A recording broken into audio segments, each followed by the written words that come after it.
Good evening, everyone, and welcome to the April 25th Eugene City Council meeting.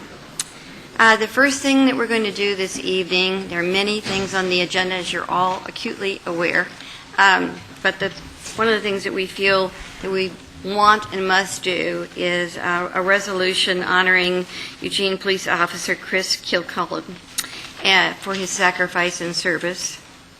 I'll just make a couple real comments and I'll read to you the resolution and then we'll have a motion to move it. On the part of, I think, our whole city and certainly on the part of our council, we want to express our gratitude for his service for our community. And we want to express our sympathy to his family and to his fellow officers and to our community for their loss. And then I guess I want to say to each and every one of you, which I've tried to say in the last few days, is I think the very best thing that each and every one of us can do is recognize the danger and the sacrifice of every officer that we have in our city. And that during this week especially, but don't limit it to this week, I would suggest that each and every one of us, when we see an officer, we walk up and say, we're sorry, and we thank you. I think that kind of gesture can mean an awful lot in this time. So here's the resolution. The City Council of the City of Eugene finds that Chris Kilcullen was hired as a Eugene police officer in March 1998. Some of his notable achievements include the following. He was a member of the Eugene Police Department Crisis Negotiation Team since 2002.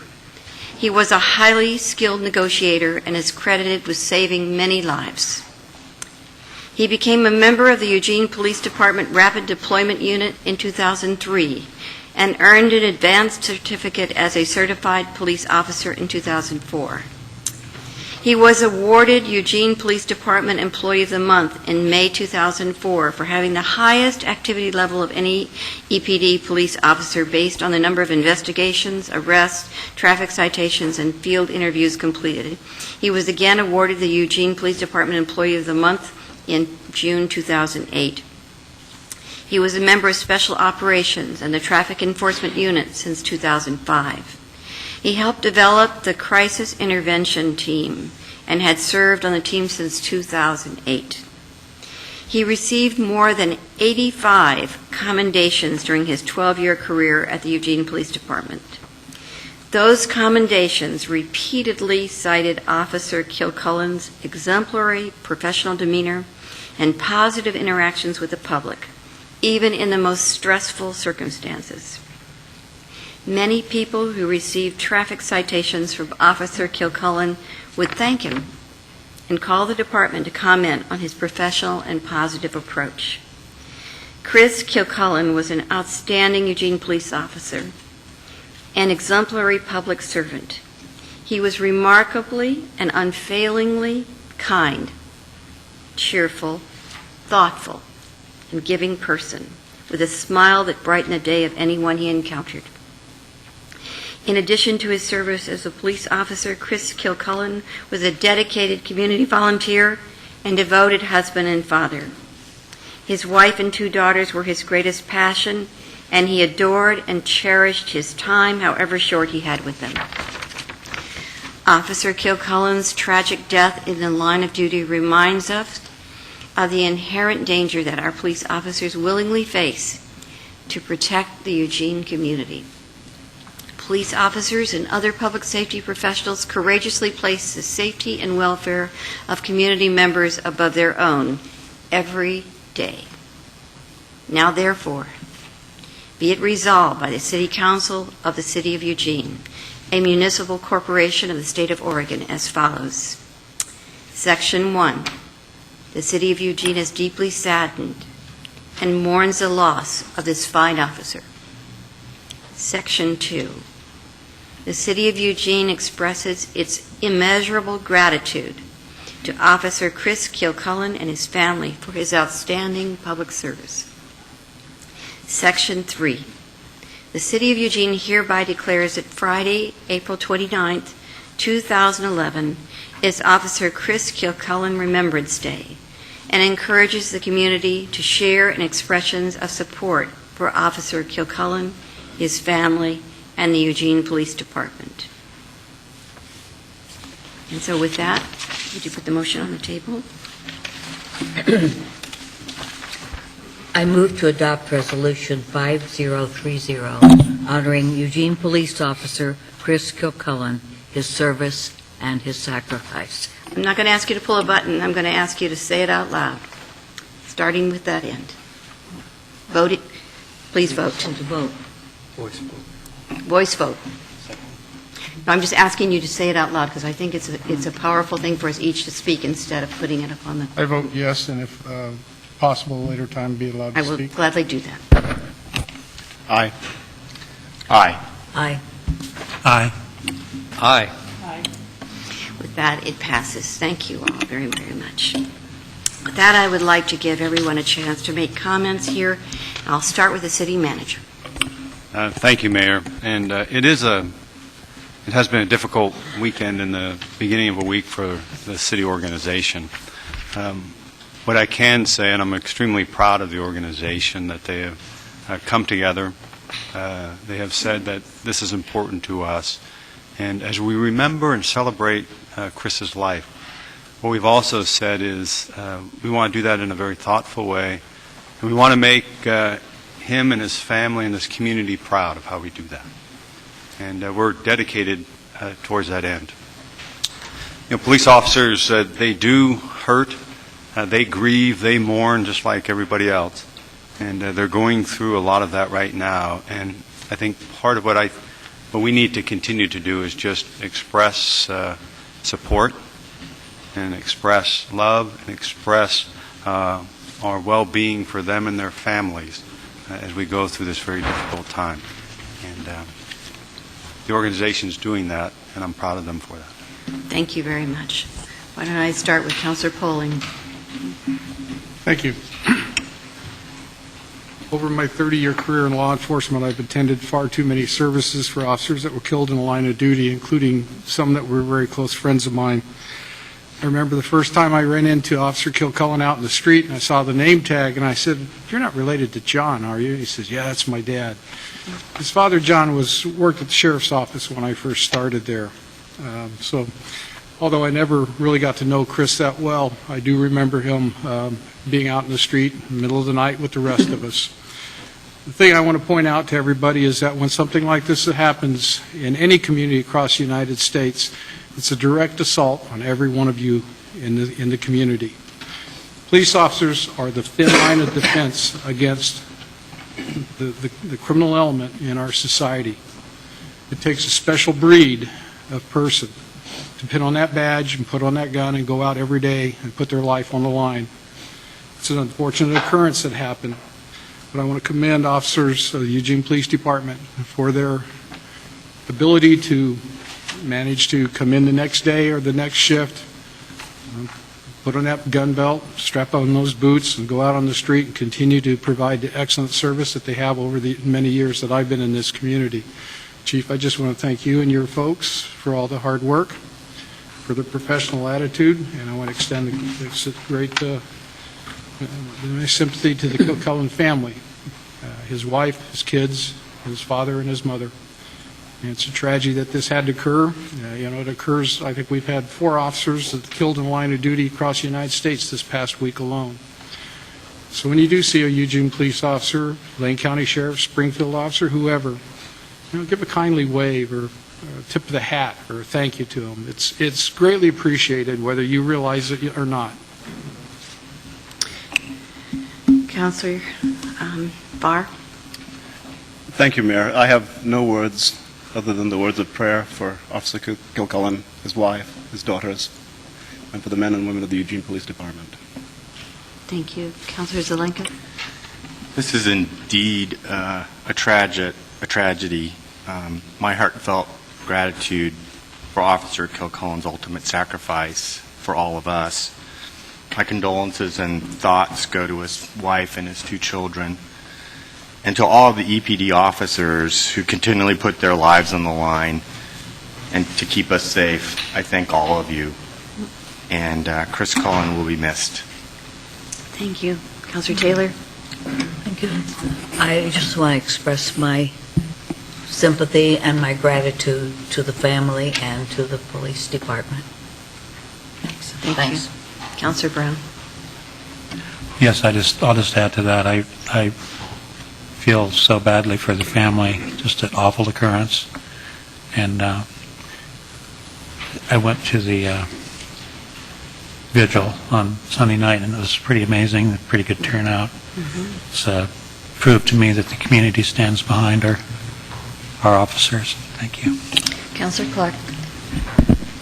Thank you. I think this is a real tragedy, not just for the department and for the city, but for our entire community. I first had the chance to meet Chris at the Citizens Police Academy, where he was an instructor, and I had him in a class that he was leading us through, and had a chance to talk with him, and found out we both worked in radio once upon a time in our careers and had a lot of mutual friends. And the thing that struck me about Chris was that he was just so unfailingly kind to people all the time. He was such a gentle spirit, and I'm going to miss him, and I'm still deeply sad at his loss.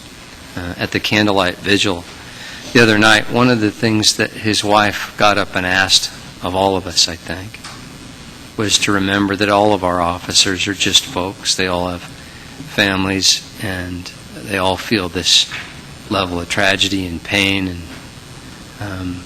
if we have it in us to treat our officers with some kindness and to say thank you and to treat them better in our community, it's an opportunity to do that, and I agree with her. I'd like to find out if it's possible for us to get, I suppose, a recommended motion of support. There's an effort underway right now to consider the idea of supporting the renaming of I-126 from Main Street to I-5, the Chris Kilcullen Memorial Highway.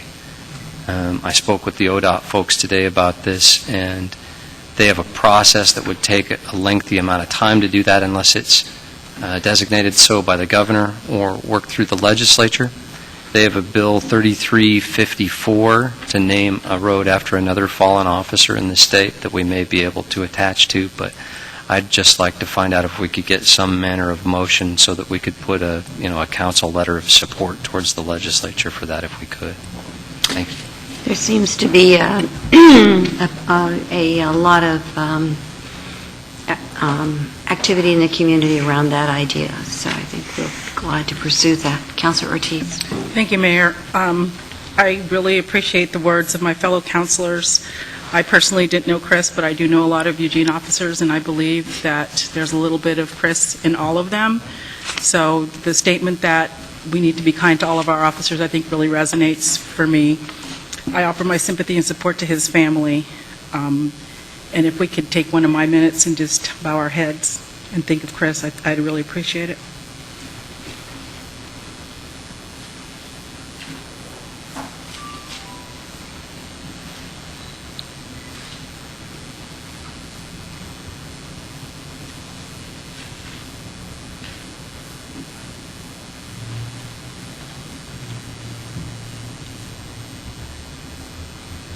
Thank you.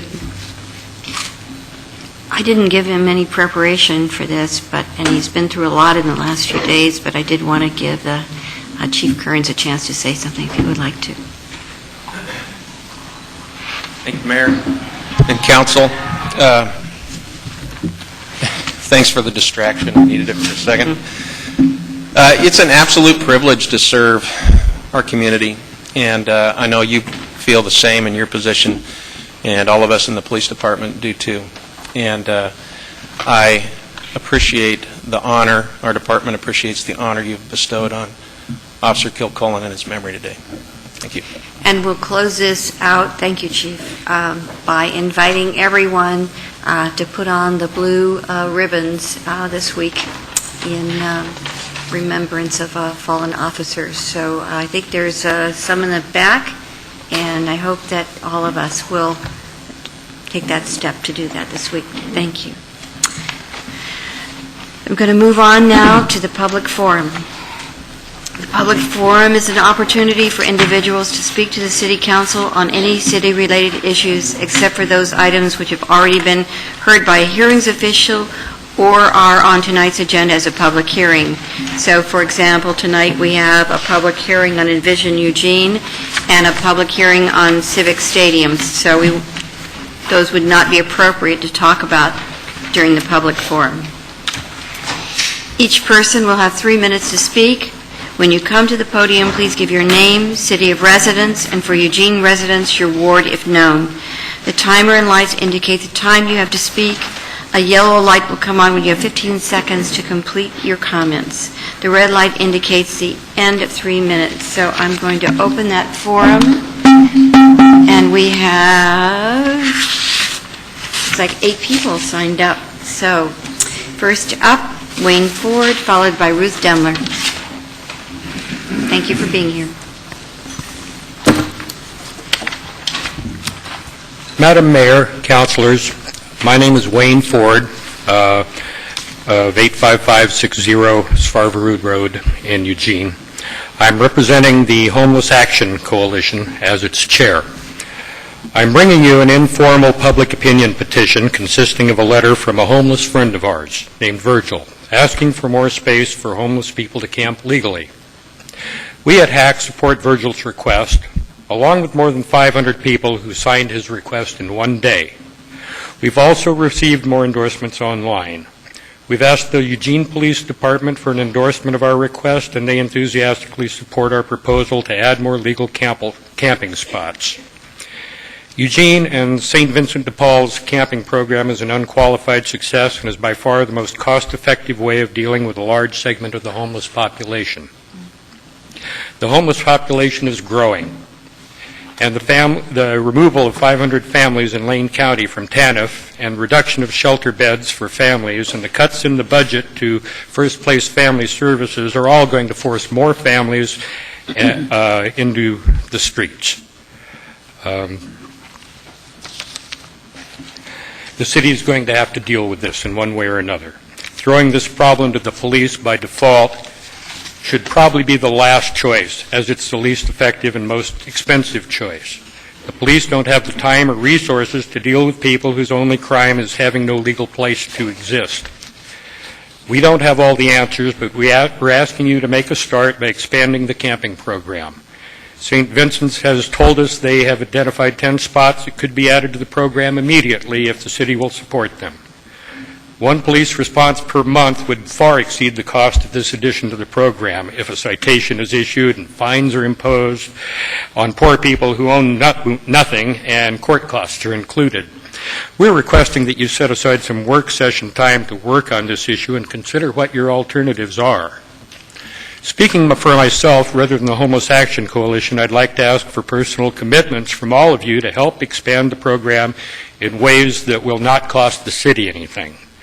As the majority of camping spots are on commercial and industrial property, please talk to the business community and let them know that the presence of legal homeless campers cuts down on theft and vandalism.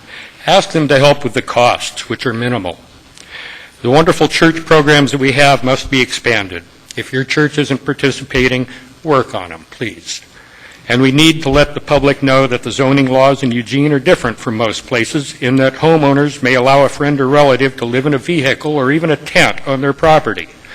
We have no idea how many people have done this in the past 12 years or so, but it has no doubt kept many people off the streets and reduced police costs by thousands. Thank you for your time. Here are the petitions. Thank you. Ruth Demler is next, followed by Mary Ann Millott. Ruth Demler, 1745 Fircrest, Eugene. Thank you for this opportunity. Wayne really said it all and said it so well.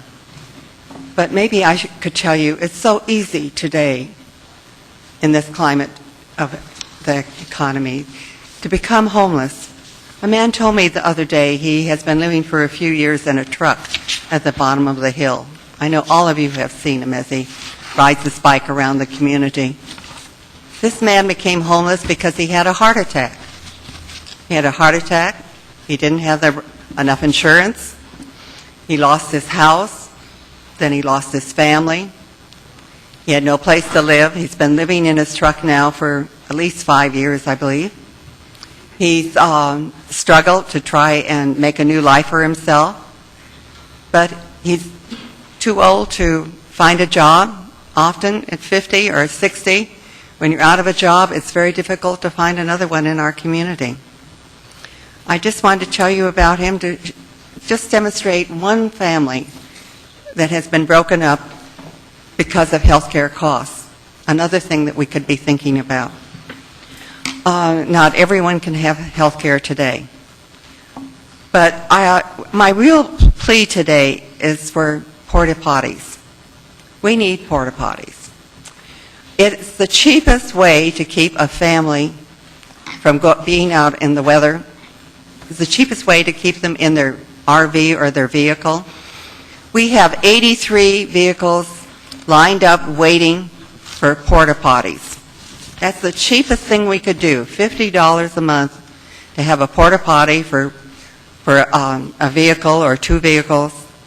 And St. Vinny's inspects them every week. They make sure that the people are reliable and take care of the community around it where it's placed. They are okayed by the community where they're put. But $40 or $50, well, $50 for a porta potty and then $10 for a trash recycle place is all that's needed to have this implemented. And I would like you to investigate and see if there's some way that you can squeeze out of the budget more money for the porta potties to be installed for places for the homeless. It prevents the homeless from being out on the street and in the weather. Now, this is just 83 vehicles lined up for singles or couples. We also have quite a few lined up for families. And if the TANF bill passes, please call your governor. Everyone call the governor and say that the funding for the most needy in our state is going to be eliminated. It's called TANF. And if that's eliminated, we should expect 400 to 500 families homeless in our community. Thank you. Next is Mary Ann Malott, followed by Jerry Smith. Mary Ann?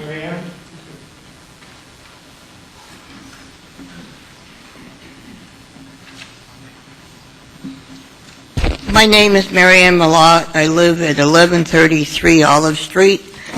I am a recipient of the Ford Family Foundation Scholarship, which allows me to go to the University of Oregon. And I got that because of not only the peace of mind, but the safety that I received parking in one of the spaces right behind the First Christian Church, and allowed me to go forward with my education. And I ask that I got this benefit because of that other people could do the same.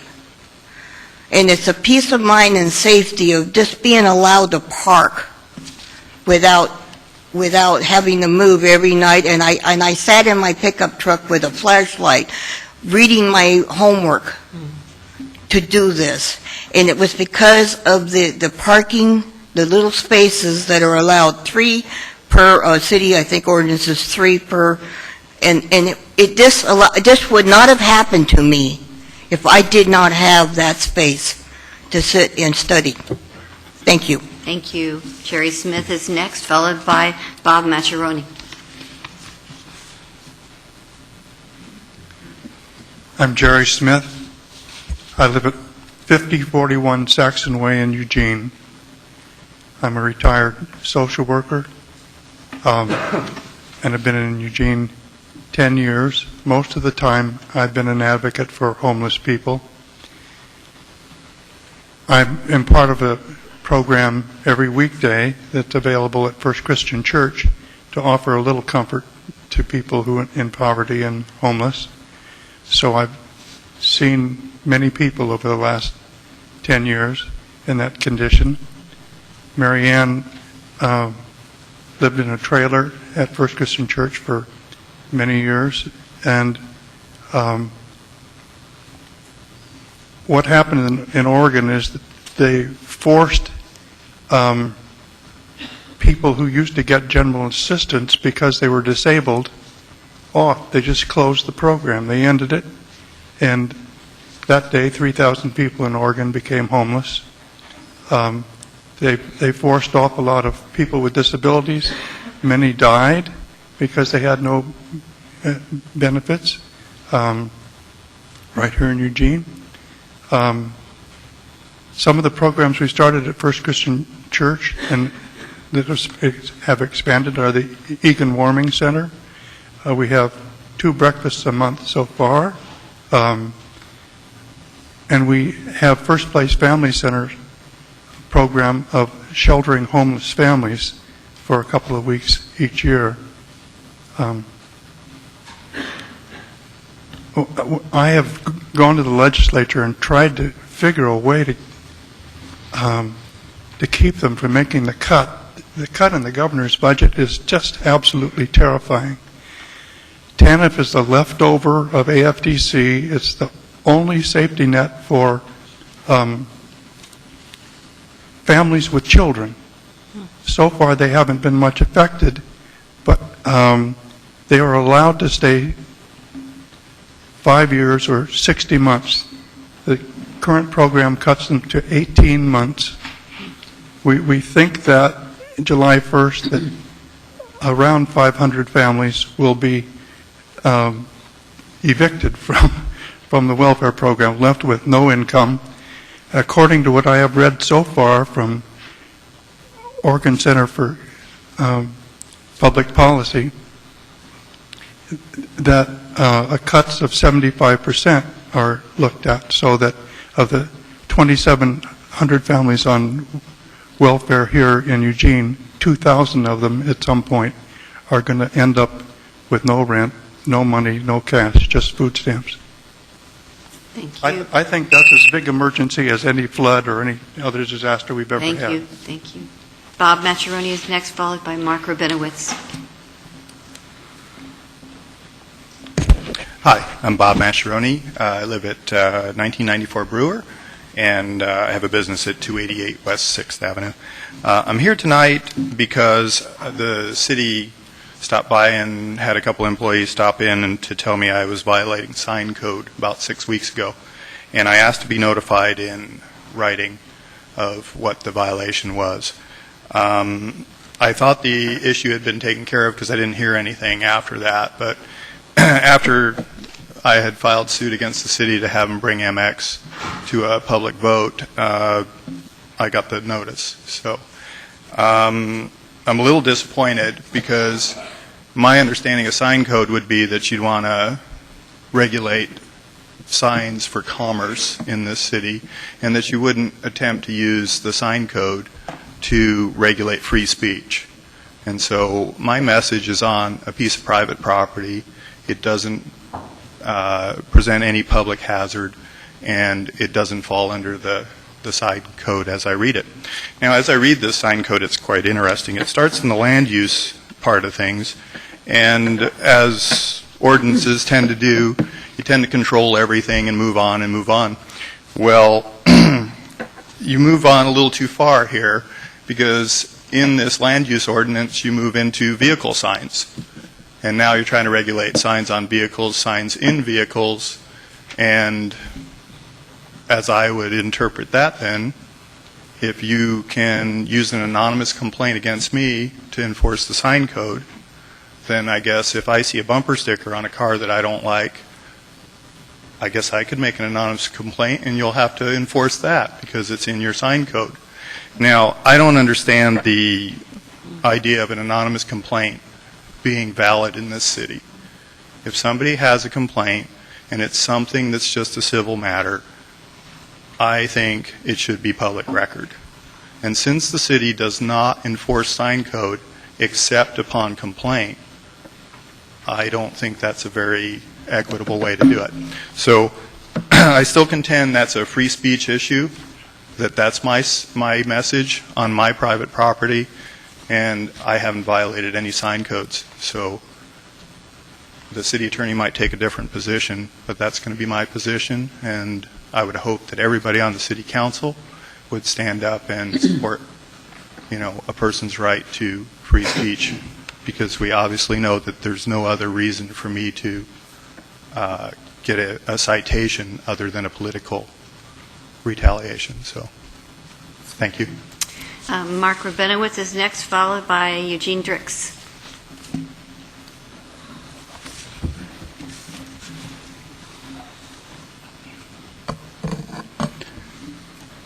I would like to honor the brave workers at Fukushima Daiichi Nuclear Power Station who are sacrificing themselves to mitigate multiple meltdowns in Japan to minimize the size of the permanent contamination area in that country and to reduce the contamination that we, downwind of the disaster, are getting. Tomorrow is 25 years since the Chernobyl disaster. The medical community in Eastern Europe has documented that at least 1 million people died in the aftermath from cancer and other health problems, and many more are sick from the radiation damage and the genetic damage that will continue to affect all future generations of all species, regardless of politics. Einstein said after Hiroshima that the unleashed power of the atom changed everything except our way of thinking. Thus we drift towards unparalleled catastrophe. But the lesson of Chernobyl, of Fukushima, and other disasters yet to come is that the public health message of protecting the planet was not heeded. One task that local governments have is to make long-term plans for the future direction of the community that are relevant. Budgetary priorities, what type of critical infrastructure to construct. The plans we have in Eugene and Lane County assume that there will be never-ending growth of resource consumption, forever and ever and ever. The earth is constantly getting bigger. But these assumptions have collided with the physical limits to endless growth on our finite planet. Petroleum production in the U.S. peaked in 1970 because there's only so much to dig out of the ground. Just like gold mining in Cottage Grove ended because there was only so much to dig out of the ground, not because of environmental groups. Oregon gets its oil from Alaska, which peaked in 1988, 23 years ago. And it's in permanent decline. It's only 1/3 of the flow it was then. Globally, oil peaked in 2008, 3 years ago. We're also now past peak electricity as of March 11. One consequence for the rising price of oil is that we also have traffic levels that peaked in 2003 here in Lane County. Yet our development models and transportation plans assume there will be ever-increasing travel demand, yet travel demand is in decline, oil consumption is in decline, because you cannot burn fuel that does not exist. If we're going to use our public resources wisely to mitigate the physical and psychological pain that we will all experience on the downslope, we have to look at physical reality and plan for futures that are physically possible, not wishful thinking. And one last point, this is a Geiger counter, and I've been checking daily on the fallout levels coming in from Japan. I have not found anything yet, but it's been very dispersed, and it's going to be in the fish in the ocean. Next is Eugene Drix, followed by Mark Callahan. Hi, Eugene. My name is Drix, and I'm very glad to be here. Being here now is what it's all about. If I was there, and I'm glad everyone else is here. I've never seen a fuller house. There must be a memo that I didn't get to read. Something going on. Free beer usually works in my neighborhood. And I thank everyone for being at home and watching. Those are people we don't see, but they're here. It's the voices in our head and people on the internet. And if I was there, then that would be here. So I am grateful for all this. I'm here to just, why am I here? You know, I always ask. See? I think that's my destiny, is to be a little wispy cloud and just kind of float through, just reminding everybody of things they never knew. Here and there, I think last time I spoke about, which I've told my friends, and they didn't believe I did that. So today I'm going to mention now and then.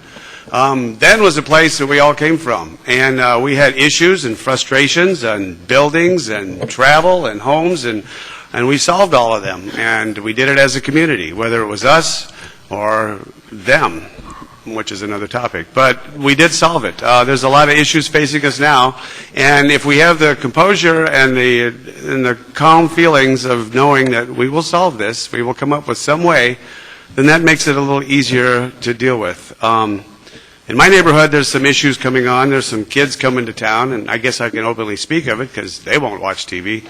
But there's kids wearing red and kids wearing blue, and it's from other cities. It's part of the trend, and I refuse to buy into it. I like to say that we all wear green here, and that's our color, and yellow. So I like to think of it's the boys from Stanford and Dodger fans, and they're all in town, and they're all posturing, and there's a lot of strangeness going on. But I just look at them as kids, and I'm preemptive, and I say hi to them before they can come up to say hi to me, and I can see the outcome of this. I try to look at positivity, and it's only going to make us more connected. It's going to make my neighbors watch their front door and put their beers down and just kind of grow up and be a little more connected. And all the issues we're talking about here are homeless and the tragedy that happened to our officers. And the more we realize that we are all the same person, it's a real simple answer. It's an easy number to get to. It's one. Us and them. Officers, sure, we're all worried about getting a speeding ticket, but there's a lot of things we don't have to worry about or think about because someone's on duty. There's people overseas protecting us. There's people like me showing up. Geez, there's people at home going, how do you do it? Well, how could I not do this? So I want to thank everyone for giving me the opportunity to be here and warm up the stage, and I'll be back, and when I'm here then, it will be now. Thank you. Thank you. Our last public forum speaker, Mark Callahan. Good evening, Mayor Piercy and members of the City Council. My name is Mark Callahan. I'm a father of 2 daughters in the 4J School District, and I live at 3621 Maylon Avenue, Eugene, in Councilor Polling's ward. I'm here tonight to make a personal appeal to Mayor Piercy and the City Council to proactively and strongly encourage Strong Schools Eugene and Hillary Johnson to rescind and drop the lawsuit filed against me today personally as the only listed defendant out of the 3 volunteers that were chosen by the City of Eugene to be on the Voters Pamphlet Opposition Statement Committee to write a statement against the city income tax. Some would choose to victimize themselves as the only defendant and choose to hide behind the words no comment or can't discuss due to pending litigation. I choose not to do this, and I choose to be transparent. At the heart of this lawsuit against me is a quote from the other members of the Opposition Committee and I, cited from a Register Guard article printed originally on 28/11 by Edward Russo in regards to Governor Kitzhaber's comment regarding the proposed city income tax. The quote, again, written originally by Ed Russo of the Register Guard, not by me, is that, but Kitzhaber said school advocates should tell the public that a local tax is not a solution for the state's education funding woes, Piercy said. The key here is the last 2 words that Ed Russo of the Register Guard stated. Piercy said. I did not state this. Mr. Russo stated it in his article. The Opposition Statement Committee and I cannot retract a statement that was originally stated by somebody else, i.e. Ed Russo, in the article on 2/8/2011. This is a personal attack against me by Strong Schools Eugene and Hillary Johnson specifically, and is a direct attack against my 4J school board run, for which I am doing it for my 2 daughters. This is a political game and political game playing by Strong Schools Eugene, with the victim being the public, not me. The public needs honor and integrity injected back into our elections and our election cycles, not more personal attacks against who would have the courage to run for public office in the first place. Thank you. Thank you. With that, I'm going to close the public forum and ask if there's any comments from council. I want to just thank everyone who came tonight. Thank you very much. I don't see any comments, so we're going to move on to the next item on the agenda, and that is our consent calendar. Council President? I move to approve the items on the consent calendar. Second. Moved and seconded. Further discussion? Seeing none, would you please vote on the consent calendar?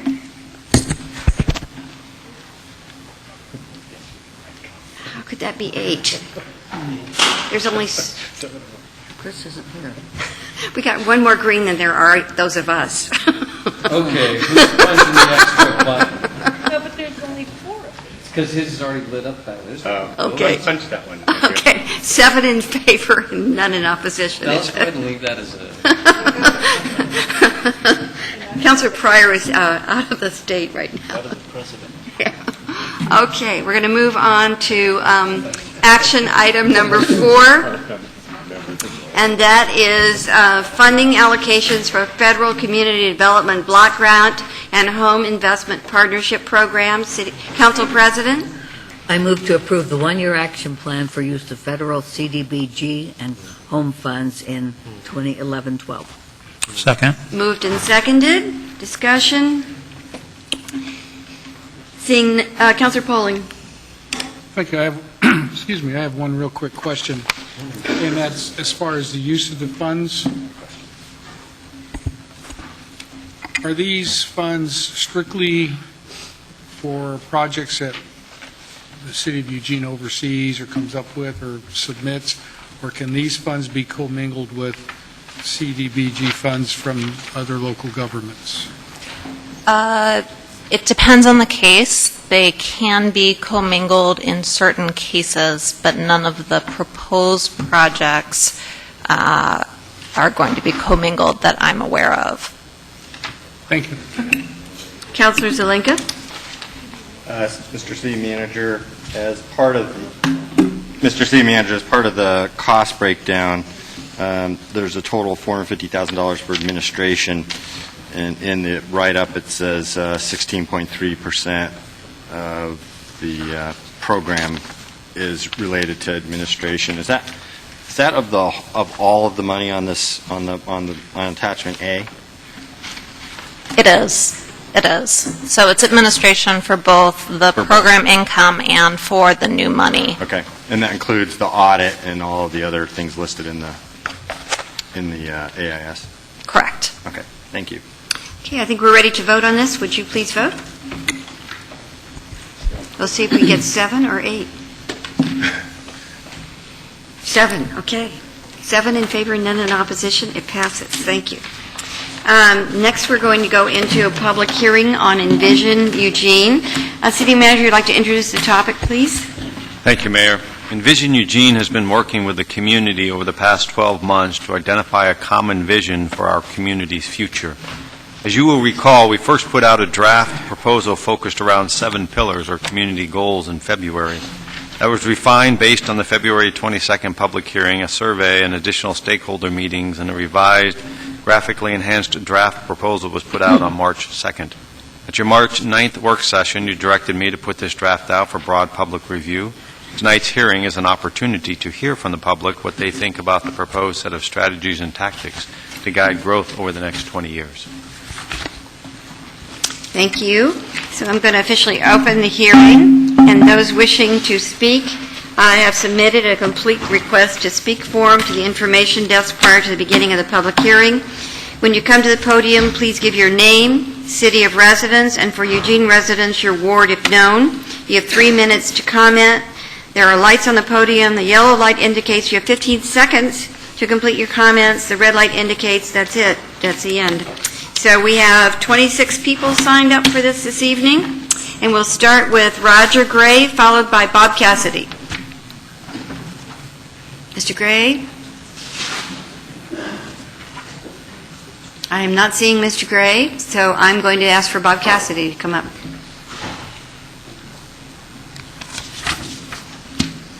Bob Cassidy, 1401 East 27th, in Eugene. Just a couple comments about the Envisioning Eugene. I've been trying to keep myself informed about what's happening, going to the meetings, making comments, reading the articles in the paper, and so forth. This last time that I went and looked over the materials that were presented by the city, I saw a gap in it that bothered me a little bit. If you ask an outsider what the city is like, they refer to it as a university city. And 20 years from now, it will probably still be a university city. But I think in addition to that, it's going to be looked at as kind of a retirement center. If you've been to Victoria, British Columbia, that's how you identify that kind of city.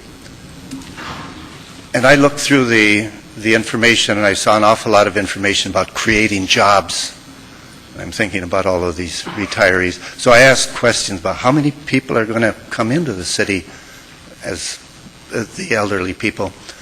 And they didn't have a number, but they said what we do have, we presently have 12% of our population is in the senior category. And when we get to this 34,000 people coming in, we will have 20% of our people in the senior category.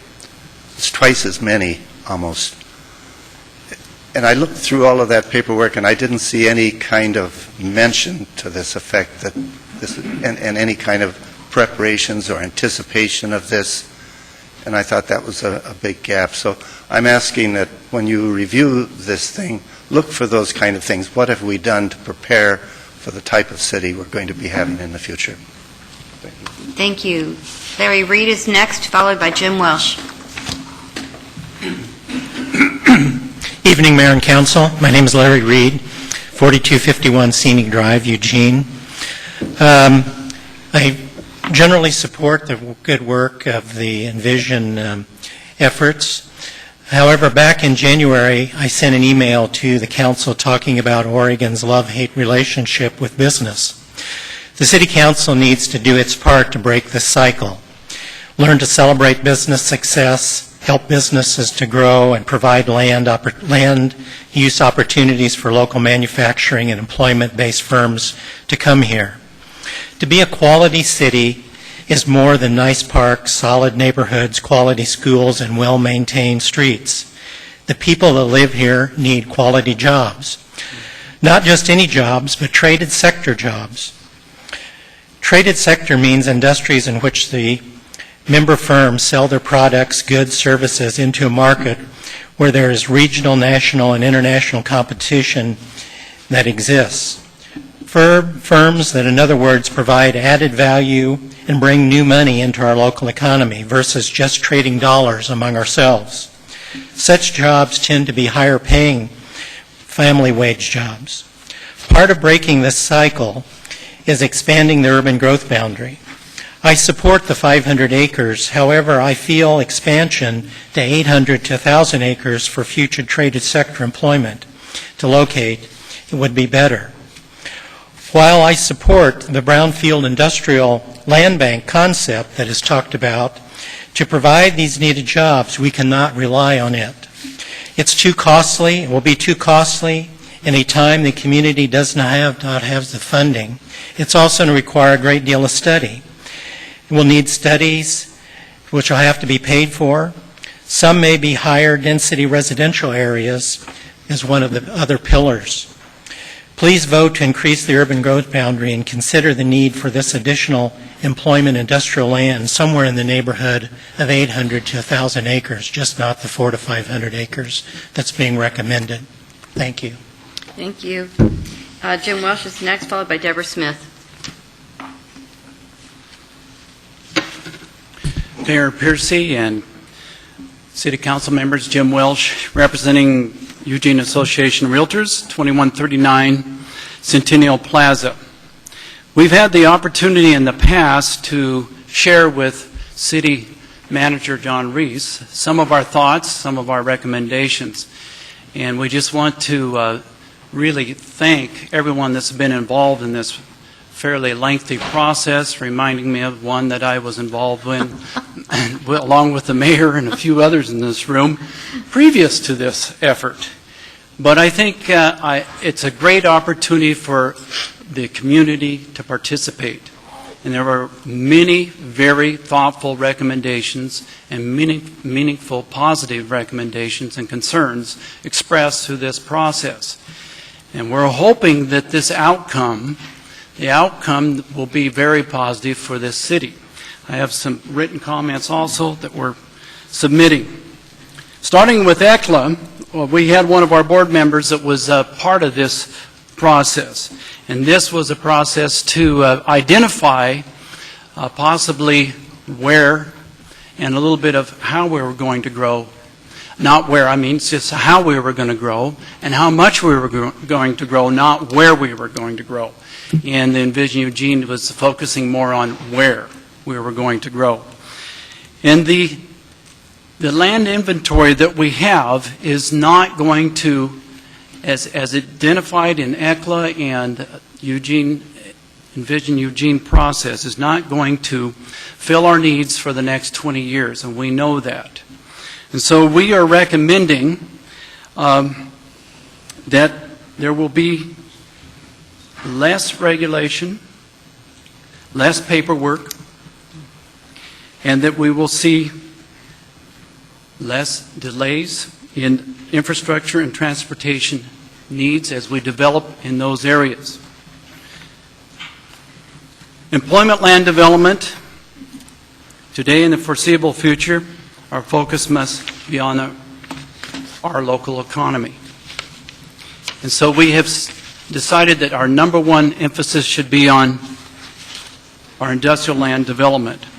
Eugene Association recommends that we would support the city manager's recommended 400, 500 acres for industrial land development, which will allow for an inventory of larger parcels, 20 to 50 acres in size.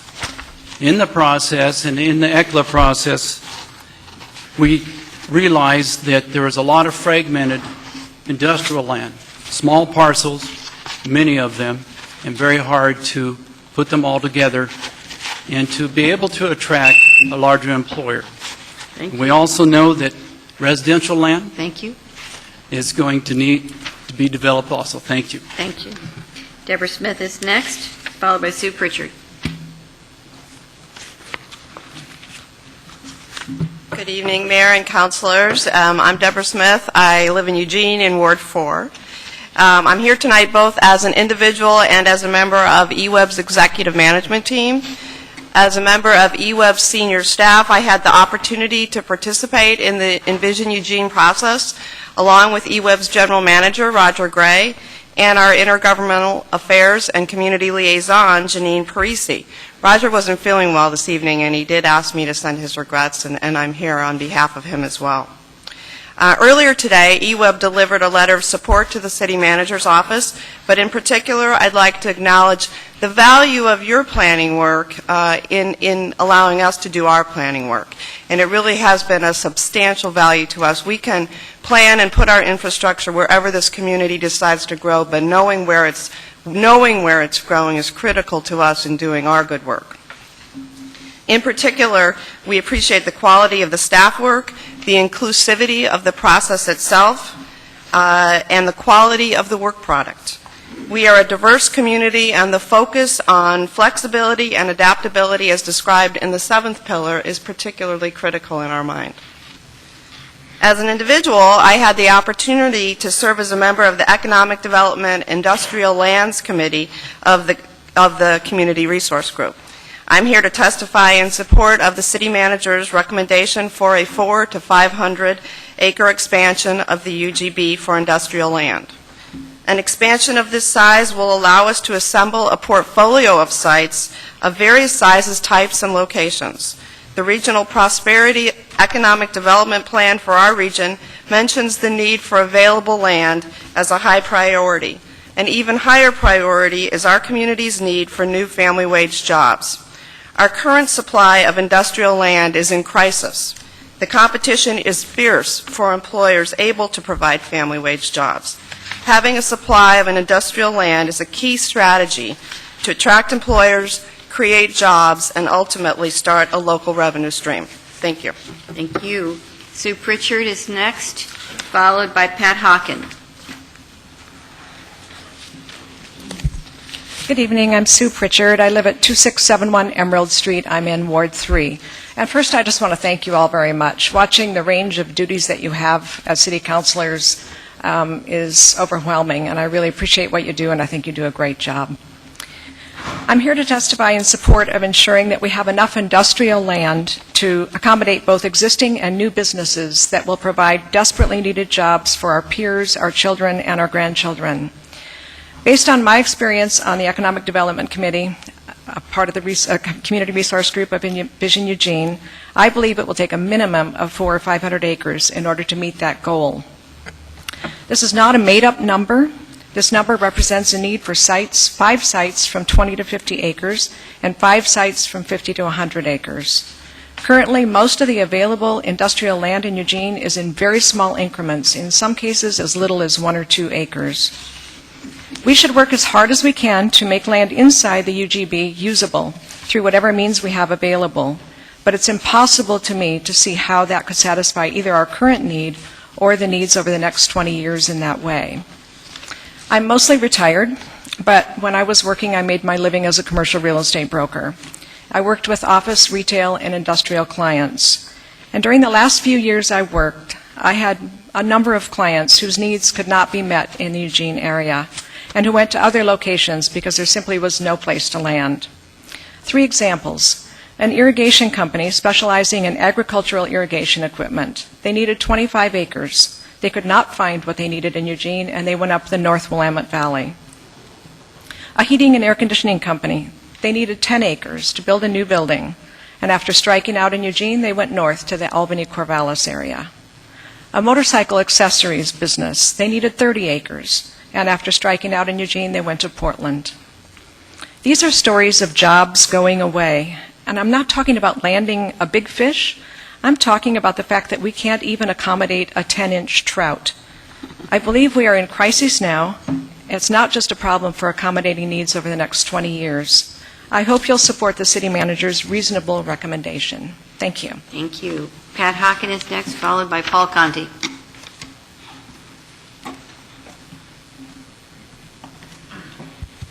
Good evening. My name is Pat Hopkin. I'm here representing the League of Women Voters of Lane County. The League is very supportive of the Envision Eugene community outreach process and the draft conceptual framework represented by the 7 pillars. We believe the draft is a good first step toward maintaining and improving Eugene's livability. However, as the adage goes, the devil is in the details. In our view, there are still many missing details, as well as potential incompatibilities among goals which must be addressed. A major unknown in the draft concerns the expansion of the urban growth boundary. Although the number of additional acres needed for industrial development has been determined in the draft, the location has not. With regard to land for single-family residences, the draft calls for no increases in densities without weighing this proposal against the number of additional acres of land that might be required for single-family residences within an expanded UGB. The preservation of high-value farmland should be a primary consideration in any expansion. However, there should be a realistic assessment to ensure the suitability of sites for various industrial uses and for new neighborhoods. There is an inherent tension in the draft as it simultaneously supports 20-minute walkable neighborhoods, development and redevelopment along key transit corridors, more multifamily housing, urban agriculture, and the need for support from nearby residents. The potential for controversy is illustrated by the recent debate about extending the MX to West Eugene.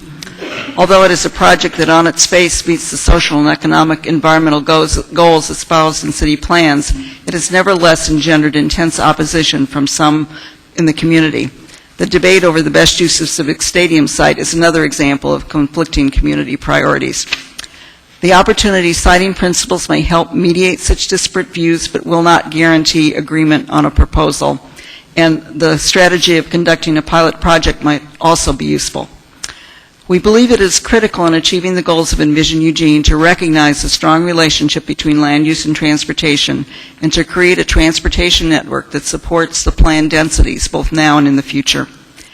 And we are pleased that the draft includes regional as well as local strategies for economic development and natural resources, because we are part of a bigger community. In conclusion, we commend the City of Eugene for its efforts to plan for growth as required by state law and to create a livable and sustainable community. We urge you to complete the process by reaching a geographically specific decision on the expansion of the urban growth boundary and by taking other actions needed to implement this multidimensional complex vision. Thank you. Thank you. Paul Conti is next, followed by Deborah Healy.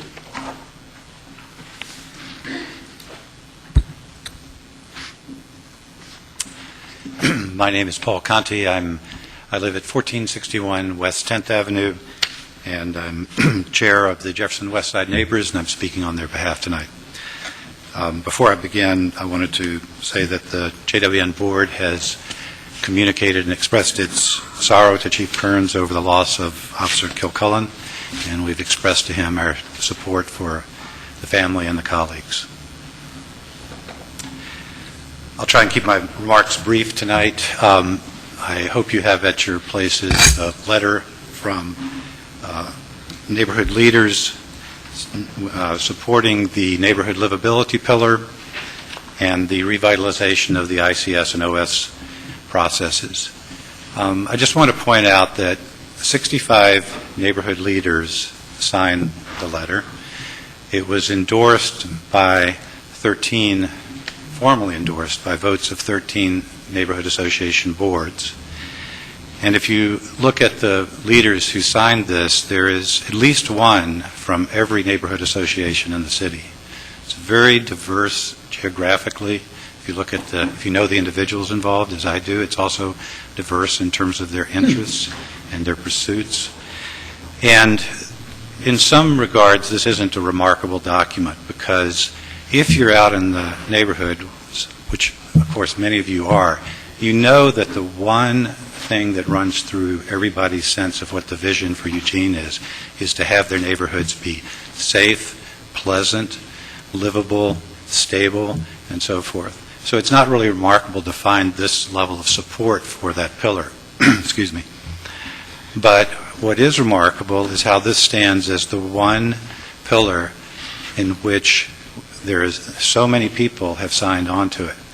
The other pillars, essentially, with the CRG never came to any conclusion on any particular recommendations. The various commissions and boards that may weigh in on this likewise do not have the breadth of community involvement in supporting this. This is really something that's key. And it's critical that we understand with that level of support that we are losing some of our neighborhoods. Right now, we are building a monoculture in the university area, and we're building the next generation's ghetto. Things are going to change even worse for some of the outlying neighborhoods like River Road and Santa Clara as the economy picks up, and there's more pressure on those areas to be developed more intensely. So I would like to recommend to you that as the Envision Gene process continues on its measured pace, that you take up some of the recommendations that have been lying idle from the ICS task team and expedite them. Thank you. Thank you. Deborah Healy is next, followed by Gary Wildish. Hello, Deborah Healy, 360 East 15th, Alan Zelenka's ward. I'm a long-term resident of West University, 18 years, about 2 blocks from Riot Central, as we refer to it. And I do support a lot of what's in the Envision Eugene document. I think that a number of the pillars really do affect us. The idea of affordable housing at all income levels is very important. We'd like to see this in West University. And one of the ways that I think that can be better done is by separating the two types of multifamily that we have in Eugene. We have multiple related individuals, families, living in rental housing. We also have multiple unrelated adults living together, sometimes known as student housing. I think that calling them all the same type of housing misrepresents what we're doing in terms of low-income housing as well as what's affordable. Even though students may appear to have low incomes, they are still people who can afford $3,000 per month in rent in some of our apartments. The latest ones that are being built are $600 a month. So these are not low-income housing, and I think that it would be very helpful to have the two types separated. The other thing we'd really like to see, we like the idea of compact urban development, but I think it's important for Eugene to learn from West University. What we have in West University is really a monoculture. As Paul was saying, the next generation ghetto, no, it's not next generation, it's now. At 80% of the population between the ages of 15 and 30, and most of those 18 to 30, it is really just one type of person who's living in West University and one type of housing that's being built, the expensive student housing. So we'd really like to see things that are set up that really start to work to protect what we do have in West University. For example, it is the oldest residential neighborhood in Eugene. We still do have some historic homes. It would be nice to see those protected. We also have natural resources like the Mill Race and Amazon Slough and some of the most beautiful trees in Eugene. So these are all things that we could have protected in our neighborhood. But a big part of that is repair. And a large part of what happened with the ICS proposals were moves to try to repair West University, to encourage livability in among a monoculture, while we continue to try to ask developers to please give us something other than just multi-bedroom units where you're cramming as many students as possible into as small a place as possible in order to milk them as much as possible. So we'd really like to see Envision Eugene take into account the varying neighborhoods and try to learn from West University. Thank you. Thank you. Gary Wildish is next, followed by Anne Marie Malin. We have... Good evening. I'm Gary Wildish. I live in Santa Clara. I had the opportunity to go to many meetings with the Envision Eugene, and it was a good process. I enjoyed the process. I also volunteered to be on the Commercial Lands and Industrial Lands Committee, subcommittee. I support the addition of 400 to 500 acres, and I think I tend to agree with Larry in that that might be on the low end of the scale rather than the high end of the scale. We looked at the commercial lands and studied those, and we decided that we think that there's room within the urban growth boundary to absorb the 600-plus acres that ECLA indicated we needed for commercial lands. Recognize, of course, that those 600 acres are going to come out of something else. They're going to come out of residential, and they're going to come out of industrial. In the industrial lands, we had an opportunity to get into great detail on that, and I thought it was going to be fairly easy. Well, it wasn't. It was fairly difficult. We saw that approximately half of those properties that are included in that acreage were 5 acres or less. We also found that there was probably a third of the total acreage that ECLA had indicated was available is in reality undevelopable. There are a certain number of lots that have constraints. And let me give you an example of a constraint. Something that has 75 acres of land. Right in the middle of it is an old log pond.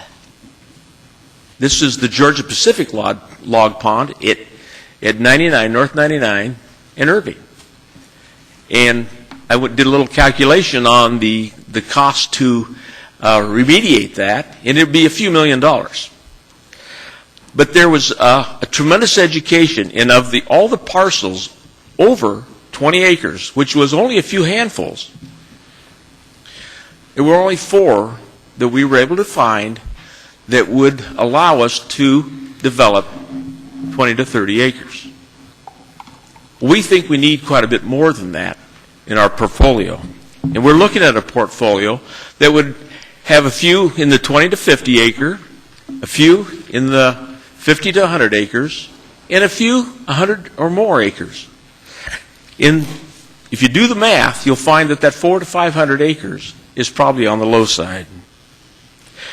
I was amazed at the tools the city staff has, and I know that some of you have had a chance to review some of those acreages and looked at it, because it is a real education of the dire need we have in this community for industrial lands. We need a place for our existing Eugene businesses to expand. We don't have that. There's 2 or 3 businesses today that want to expand. I'm sorry. Thank you. Mm-hmm. Anne Marie Malin, who's next, followed by Marcia Edwards. Mayor and members of our City Council, my name is Anne Marie Malin, and I live at 141 Deer Valley Drive in Eugene, Ward 3. I'm on the board of the Eugene Chamber of Commerce, and I also participated in the Community Resource Group. And I want to commend the city manager for bringing that process to our community, because it was hard and tedious, but I think it was very much time well spent, and I think we made so much progress. One of the subcommittees that I participated with in the CRG was the Economic Development Subcommittee, which grappled with this question of how much industrial land do we need in the future. And we spent many hours with a very diverse and knowledgeable group of community leaders on this issue. I believe the ultimate recommendation by our city manager for an approximate 400 to 500 acre expansion of the UGB for industrial land is balanced and moderate, and it's a recommendation that's worthy of your support. While there can be very compelling arguments made for much larger expansion and arguments made by some who want no expansion at all, this recommendation is moderate and will provide for some additional business, and I believe the need for these larger parcels could just as likely come from growing local businesses that need additional space as out-of-area companies. Given the many constraints for land use, whether they are restrictions having to do with wetlands, transportation, soil, waterways, or other zoning requirements, every acre will not be industrialized. As you know, the city manager's proposal also includes recommendations for infill and for working on the brownfield areas, all of which should be part of the strategy, and they are. And I just urge you to support the proposal as made. Thank you. Marcia Edwards next, followed by Laura Potter. Good evening, Mayor and City Councilors. My name is Marcia Edwards. I live at 1635 Adkins in Eugene. I'm a native of Eugene, and I also serve as a board member at the Eugene Area Chamber of Commerce. I'm here to testify in support of the City Manager's recommendation for 400 to 500 acre expansion of the UGB industrial land use. I'll cut the redundancy and cut to what's important, I think, and critical as a point to be made. If the mitigation of existing brownfields were a viable and competitive solution, we would already have seen success from those opportunities as companies were drawn. However, they were drawn to more appealing opportunities, and the attributes of our area, which would be livability and workforce, couldn't draw them past the expense and inconvenience of having to deal with brownfield when there was something more ready for development. Brownfield mitigation is a costly and time-consuming process. Land in this condition is not sufficiently competitive given the alternatives in other markets. Therefore, we will continue to lose those opportunities to land in other areas that are more prepared and affordable and accessible for development.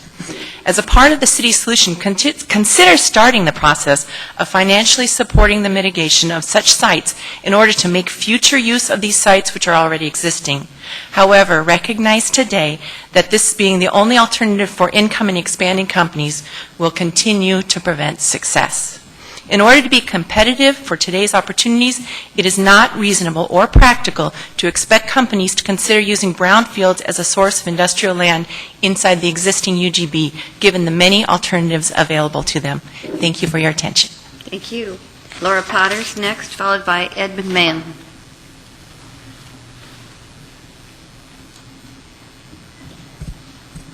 Good evening. My name is Laura Potter. I'm the Director of Business Advocacy for the Eugene Area Chamber of Commerce. I served on the ECLA Committee, the CRG, and the CRG subgroup on industrial lands. I'm testifying tonight on behalf of the Eugene Area Chamber of Commerce in support of the City Manager's recommendation to expand the urban growth boundary by 400 to 500 acres for industrial land. Eugene's industrial land supply has been a high priority issue at the Chamber for many years now. In the past several years, we have lost over 5,000 jobs in our region due to the loss of Sony, Hynix, and the layoffs in the RV industry. Those 5,000 jobs were high-wage earning jobs that we often refer to as family wage jobs. Those layoffs have somewhat coincided with the current economic downturn, a high unemployment rate, and a disparity between the median incomes and median housing prices in our area. Furthermore, average wages in Lane County have fallen below both the state and national averages, and real wages are on the decline. If we are serious about reversing these trends, we need to take real steps to create high-wage jobs in our area. This was a topic we frequently discussed at the CRG. Bringing back high-wage family wage jobs is critical to the long-term health of our community. It will keep young families in Eugene and in our schools, help with declining enrollment and a declining tax base. It will enable us to maintain infrastructure, parks, and livability to the overall community. It's clear that we need to attract these jobs, and we know that to do that we need a supply of industrial land. We've heard from experts such as Jack Roberts and others in the community that companies are in fact interested. They are shopping, and in many respects we have a lot to offer. But right now we can't offer large lot industrial sites that are between 20 and 100 acres in size. In fact, currently Eugene only has 5 industrial sites over 20 acres, and many of those are riddled with constraints that have kept them vacant and on the market for many years. It is critical to the future of our community that we create a portfolio of sites. We believe that portfolio should be made up of 5 20 to 50 acre sites and 5 50 to 100 acre sites, with at least one 100 acre site. 10 sites, which average to around 600 acres. Even if we can meet some of our projected large site needs through brownfield redevelopment and an industrial land trust, strategies that we should indeed pursue, we still must make a modest 400 to 500 acre expansion to our UGB to create the kind of portfolio that we know we need. There is broad agreement on the need for large parcels of industrial land, but we need to act with urgency and move forward on these strategies. Thank you. Thank you. Ed McMahon is next, followed by Phil Farrington.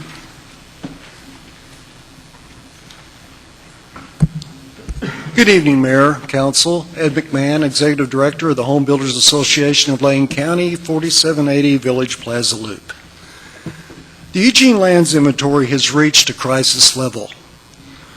Our community's vibrancy depends on you, our leaders, in making the appropriate decision on a reasonable urban growth boundary expansion. This evening, the topic's industrial land. As a CRG member, I witnessed staff and other CRG members present excellent data to support the city manager's recommendation of a 400 to 500 acre expansion for industrial lands. A lot of that data has been reiterated in testimony previously. I agree with the city manager's recommendation and encourage you to support it. Thanks for your commitment to the city and for this ability to testify before you this evening. Thank you. Phil Farrington is next, followed by Will Schaefer. Good evening, Mayor, Councilors. My name is Phil Farrington. I live at 1160 Monroe Street, and I'd like to thank you all for your service and for the city manager, staff, and everybody that's been involved in Envision Eugene. I think you've all earned the Iron Pants Award for all the time that you've logged sitting through copious meetings developing that plan. I'm pleased to support Envision Eugene and specifically the recommendation by the city manager for a UGB expansion for additional industrial lands. Envision Eugene is properly focused upon livability, but for us to leave a legacy of livability, we need to pay attention to some fundamentals. The arts and cultural resources, social services, schools, transportation, and transit systems we all enjoy are all underwritten through the enterprise of working men and women. The fact is that there is a limited inventory of industrial lands in Eugene available to support employment opportunities and provide meaningful wages that promote livability in all other facets of our community. Eugene rightly supports local businesses, small enterprises, and the human capital and entrepreneurship that's the backbone of our local economy. But we also need to ensure that there are opportunities for economic growth. The proposal for industrial land expansion is a cogent piece of a larger economic strategy. Allowing for a modest number of sites of varying sizes, the community then possesses a range of sites for existing firms to expand within the community or for enterprises new to the area. Other strategies relating to brownfield redevelopment, judicious rezoning, and infill development all have merit, but the proposal for UGB expansion is but a modest one. Rather than either or, the council should consider this a yes also proposition and support it. Thank you. Thank you. Will Schaefer's next, followed by Larry Banks. Will Shaver, 2494 Portland Street. That's George Brown's ward, and I'm representing myself here tonight. I find it fitting that so many people earlier today testified regarding the homeless people in our community. And while passing of temporary measures can help alleviate some of that pain on a temporary basis, I think a long-term solution is required, and that the increase of our industrial land supply is that long-term solution, that it would help far more. Adding employment opportunities for our area is critical, and it can't be done via infill development for industry. It just doesn't work. It doesn't work for the local employers that are in the area that have tried to do this to expand their operations. I personally know of multiple local employers who are pay solid wages and are environmentally conscious and have tried to expand their operations and have done so out of desperation through piecemeal attempts, spreading warehouses and other things across the city. And what ends up happening is they end up spending more money on transportation and damaged goods, and therefore have lower profits and can pay lower wages because they spend too much money on silliness instead of on actually running their business. And that's a shame, and that's because we don't have enough land. So I'm testifying in favor of expanding our UGB by just enough. I think that the recommendations in the Envision Eugene are reasonable. Local jobs, local taxes, and if I would much rather have industries here where we can watch them closely than somewhere else where we can't watch them at all, and where they're paying taxes and where they're employing people in our fair city. So there you go. Vote for the industrial land supply increase. Thank you. Larry Banks is next, followed by Tom Slocum. Larry Banks had to leave. Tom Slocum? Not here. Oh, there he is. Just not fast enough. Run, Tom. Oh, sorry. My name's Tom Slocum, 1950 Graham Drive, and I'm here to support the recommendations for the for the industrial portion of the plan. I think the envisioning process has been good. It's amazing. No rocks were thrown that I heard, but I am very, very concerned about the industrial side of things in this community. Sue Pritchard and Larry Reed have both given some examples of the real problems that one faces here, trying to locate new businesses. Excuse me. My concern is that our growth is so slow in this area that we don't have the jobs that we need to make this community vital. We don't have the assessed valuation that we need to run the motor of the engine of prosperity for theaters and everything else that we like in this community. And I think for those of you who've been around Eugene for, I don't know if any of you have as long as Otto has, but but I can remember when the university area, all of the area down where eWeb is now and to Franklin Boulevard and all up around both sides of the Butte, all the way over to Garfield and that area were the principal areas of industry in this community. And then we had 600 or 800 acres that were out in the that we don't want to put a road through. And I really would like to see you take the 400 or 500 acres, and I'll go with Larry. I think you need to look at an amount greater than that, because it didn't take very long for that 600 to 800 acres that we used to have as M3 land out there to disappear and become a wetland preserve. And so now what we see in all the areas that used to be productive places on the west side are all over in Springfield, or, well, they aren't in Glenwood yet, but Glenwood isn't ours anymore. So I hope you'll look at that. And my main concern is not just a place to do business, but the money that I'm talking about, tax revenues that you get from the real property that would be constructed in this area. We need Thank you. Thank you. Brent McClure is next, followed by Carolyn Jacobs. Brent?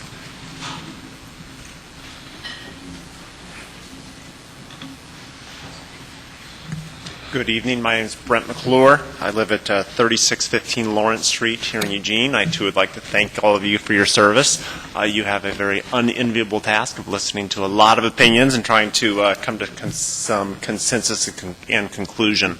I'm here tonight as chairman of the Economic Development Committee for the Eugene Chamber of Commerce. A lot of people testified tonight that are far better than I and have given you all sorts of stats. So instead of being redundant and offering you a bunch of stats you've already heard, two things. One, to let you know that our committee is in support of expansion of the urban growth boundary.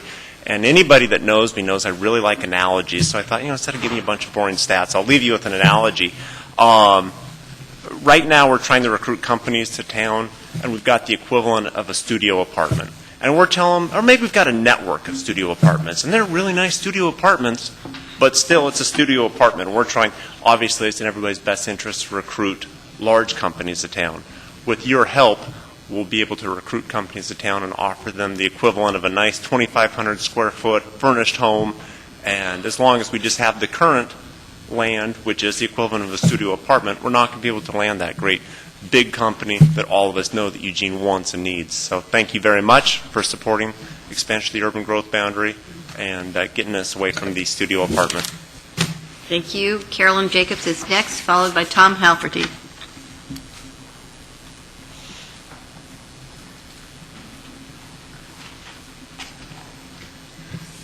Carolyn Jacobs, 2040 Agate Street, Ward 3. It's 4 years since City Council established the Infill Compatibility Standards Project. During those same 4 years, roughly 700 very young people moved into 10 new projects in a corner of my neighborhood. Lot aggregation has generated enormous buildings that dwarf adjacent single-family houses. The most minimal setbacks are eaten up by allowable intrusions. Open space in these projects is non-existent. Every party spills into the streets. We cannot survive this kind of development, where the sole guiding principle is the developer's single bottom line. 4 years after ICS was initiated, homeowners are being driven out of a neighborhood where you don't need a car, where you can walk to grocery stores, bakeries, restaurants, schools, university, downtown, you name it. But now we find ourselves desperate to sustain our neighborhood. Today, as I stand here speaking, a building 42 feet in height and roughly 150 feet long and wide, a full quarter block, is in line to be permitted for construction near me. It will, at best, be 5 feet from the property line it shares with R1 single-family homes. The people who live in the house to the south of this project are my neighbors, and everyone's neighbors, and they're crying. They're crying. But tears alone will not sustain my neighborhood. Unbelievably, these people have already done their part in providing increased density. They recently built a small, harmonious SDU on their property. Without standards addressing transition needs and open space requirements, a neighborhood which should be a resource for the university and a resource for the city will have been thrown away. Rather than require more amenities the larger a project gets, today's code rewards developers by eliminating required amenities such as open space. Eugene has it absolutely backward when compared to cities like Portland. It is crucial that the well-vetted work of ICS, which offers standards that allow for denser development while protecting the livability of nearby residents, be continued, because it is not sustainable to continue to drive out the stable long-term residents who are rooted and invested in the neighborhood and replace them with a young transient population. Neighborhoods are living things. They want to grow and change, but they can only cope with so much onslaught before they die. And right now we are bleeding profusely. And I could be speaking for any number of the older close-in neighborhoods when I say we don't want to be a poster child of a throwaway society. We don't want to be a throwaway neighborhood. If what you envision for Eugene includes something more than the ghosts of our neighborhood, you should have no trouble supporting the livability pillars. Thank you. Tom Halferty is next, followed by Kevin Matthews.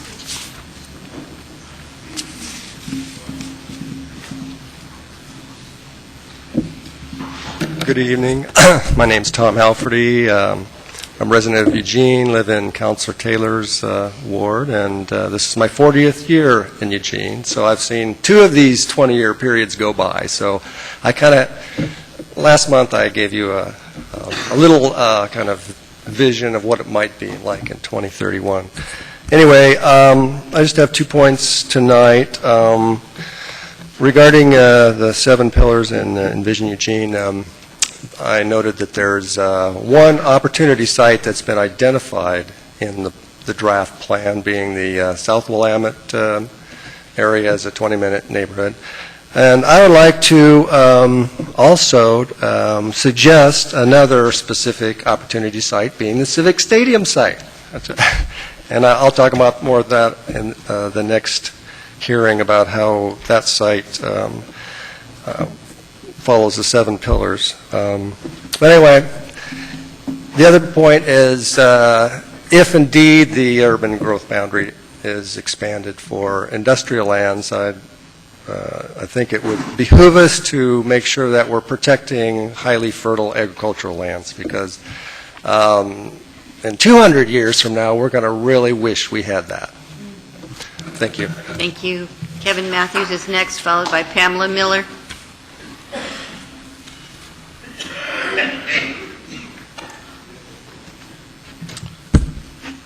Kevin Matthews, President of Friends of Eugene, friendsofeugene.org.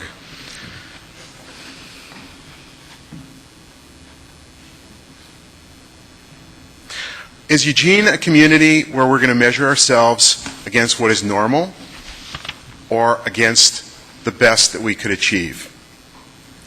Do we think the strategies that were successful in the 20th century are the strategies that will be successful in the 21st century? Is that what we think? We need to change.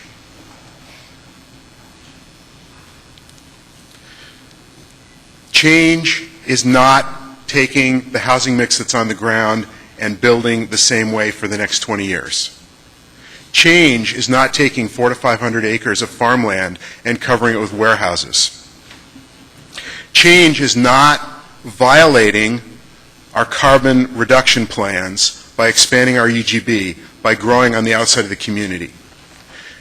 The 7 pillars are broad, they're aspirational, they're exciting, they encompass the possibility of change, they encompass the possibility of business as usual. We were collaborating as a community to define our change, to define our success for the 21st century. That's not what we're hearing tonight. Tonight, we're hearing a parade of special interest lobbying messages around 400 to 500 acres of industrial lands. When the West Eugene Collaborative reached consensus, we went to the community in pairs, a conservative and a progressive saying the same thing. We came to the City Council and we testified unanimously, conservatives and progressives with a common win-win version for how to do an example of what is the essence of the positive pillars of Envision Eugene. Is this how we're going to play the game? We're going to pack committees. We're going to run out our anecdotes. We're going to be misleading. We're going to call something that has objections to it. We're going to call that consensus. Are we going to run this process in a way that the paid representatives have the last word? Or are all the people who participated in all those open houses and all the people around the circle of the community resource group, are they going to be represented in change to embrace the 21st century for a vibrant, successful, green, beautiful, livable, neighborhood-protecting Eugene? Thank you. Pamela Miller is next, followed by Louisa Hamachek. Pamela Miller, 1959 Harris Street, Eugene.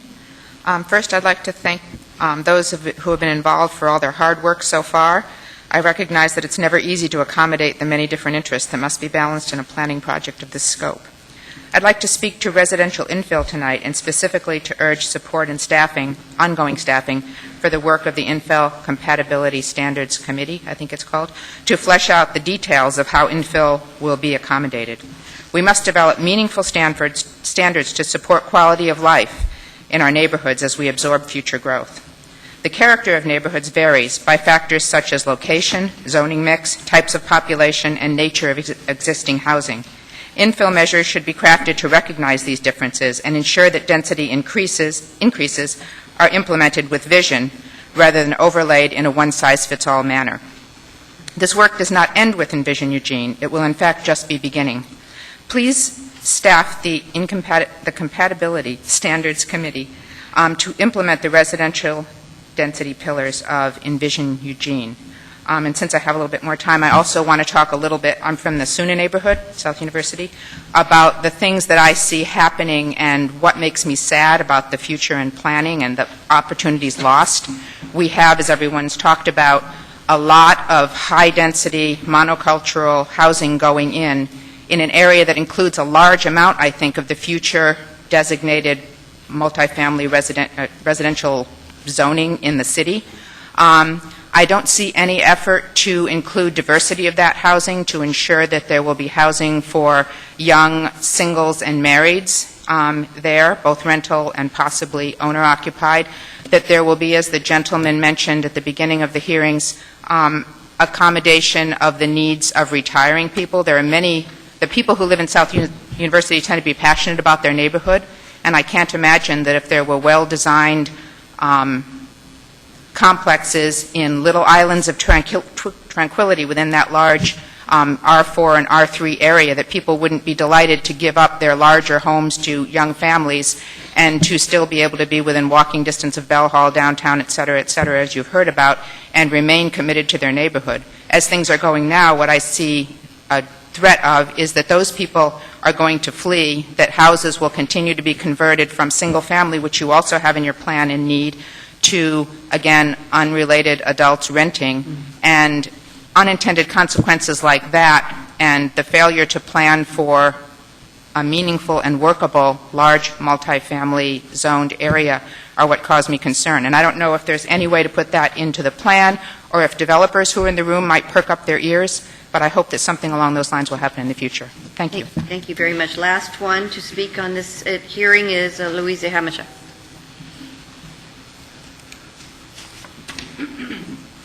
Hi, I'm Louisa Hamachek, and I'm from the Whitaker neighborhood, and I'm the new chair of the Whitaker Community Council. And I would like to first express my sadness about the officer dying, and hope that we can all be supportive of all of our officers in each of our neighborhoods, and that we get to know our officers personally very well. And I didn't know this one, but I wanted to. I'd like Eugene to prepare for the times we're in right now, the new times, that ecologically we are, and economically our nation and the entire world is heading towards radical change. And I would like Eugene to prepare for a time without the grid, without electricity, and without cars. And I would like the infilling to happen in the neighborhoods so that we have food production in the neighborhoods, on the rooftops, in the gardens, everywhere as we can, as well as associations with area farmers who can bring their goods in by horse and wagon to Eugene, and that there be stables and accommodations for horses again. And I'd also like to see the river developed as industrial in the way that it was with the mill race. I talked to the mayor about this a few years ago. But there used to be 7 industries that were in the beginning of Eugene's time that operated on the mill race pond over where the eWeb building and parking lot is right now. And they were small industries, and I think Eugene could lead the country and the world in how to stay local and develop businesses that can use the locally available power of the river. And there's new turbines that have been developed that they used in, they tested them out in the passing river of the East River in New York City. They go in and back and forth, and they powered they were put in the river and they powered a supermarket.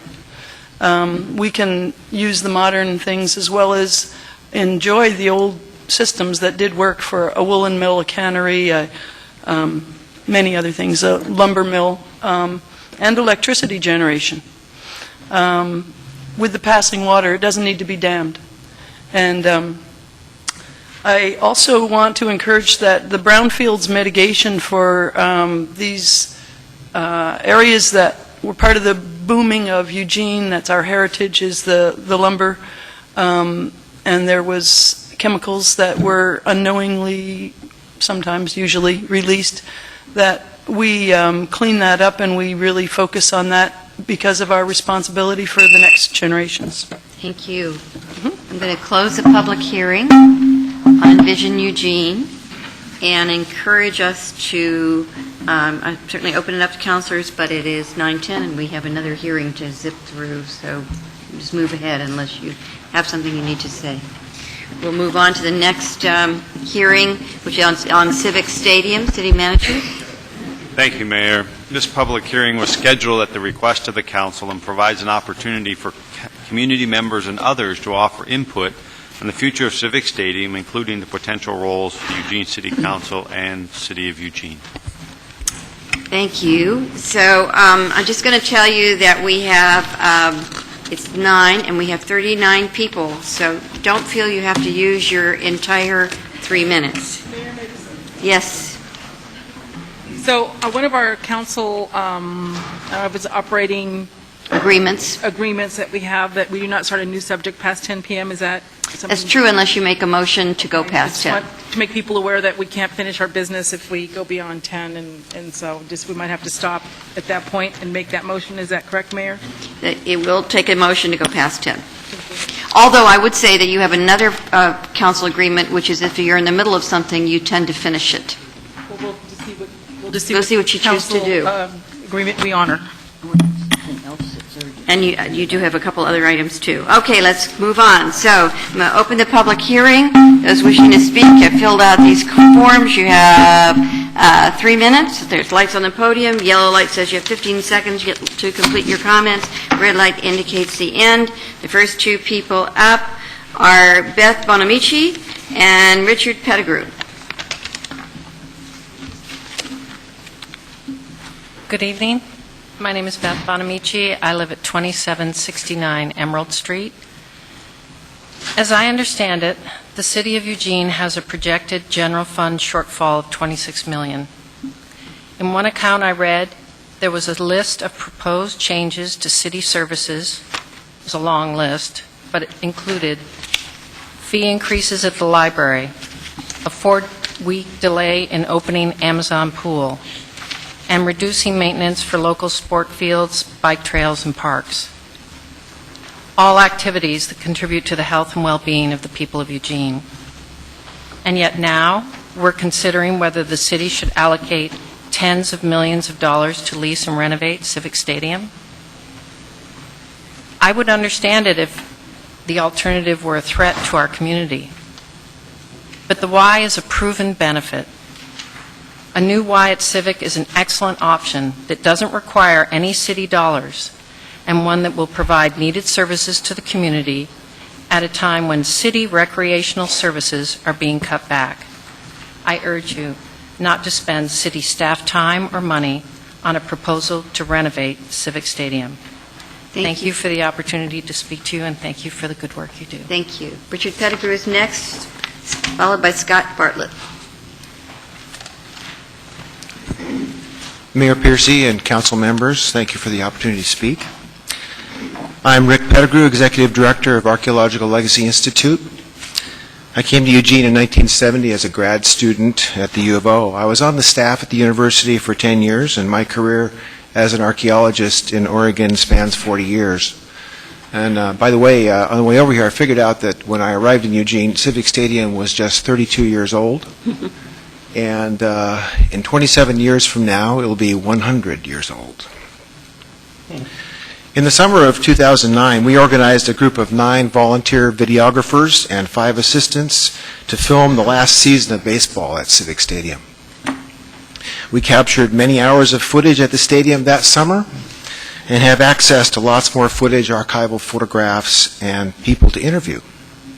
We plan to make a documentary film about Civic Stadium and its place in this community and in our history.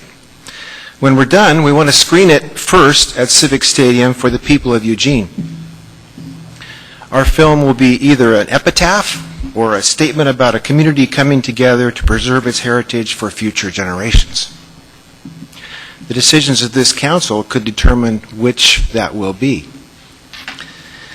I can tell you, as an archaeologist, one who has looked at the examples of many societies who came before us, that the value of historic structures such as Civic Stadium always grows substantially as they get older.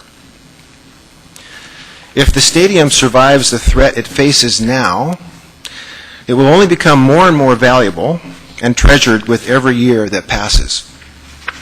Our generation will earn the admiration of the generations to come by saving this priceless cultural resource. Thank you very much. Thank you. Next up is Scott Bartlett, followed by Bob Barber.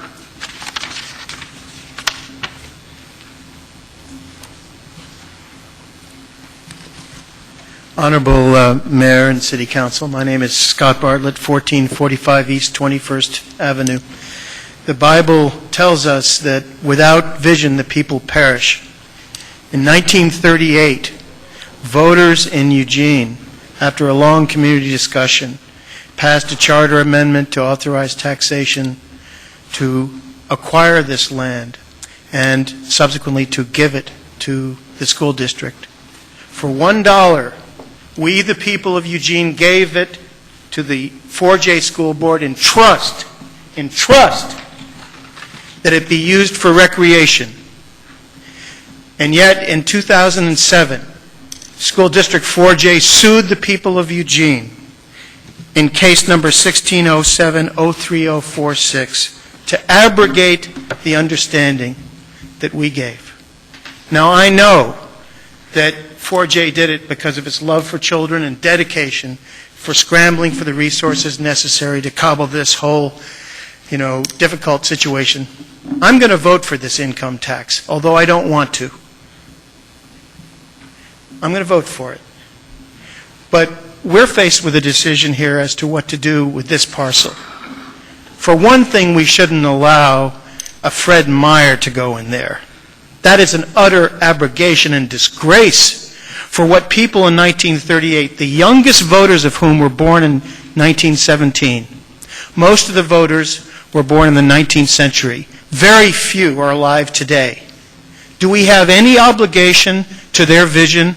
Do we have any obligation of trust to do something other than forget that you are the stewards of the vote that the people made? And Mayor Large at the time of Eugene said this was for recreational purposes. 4J's representative came in and said it was for recreational athletic purposes. It wasn't just to sell it for short-term petty cash that might last 6 weeks of the school district 4J's resources. I think we can do better. And although I don't have a dog in the fight of Civic Stadium or the Y, those two, either of them, would be better than Fred Meyer. That would be an absolute disgrace. Thank you. Thank you. Bob Barber is next, followed by Derek Johnson.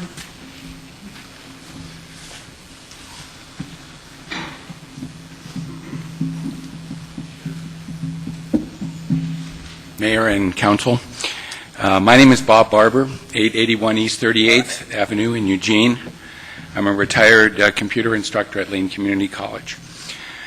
I'm here tonight actually to speak on behalf of my daughter, Ramona Barber. Ramona graduated from South Eugene High School in the class of 1998. She can't be here tonight because she's living outside Boston, Massachusetts, where she got her MBA and now works at Staples, Inc., corporate headquarters in greening the supply chain. But I'm going to read the letter that she wrote to Staples, the Staples Learning Foundation, an arm of Staples that gives grants to local activities at the suggestion of employees, activities that support youth development, education, and recreation.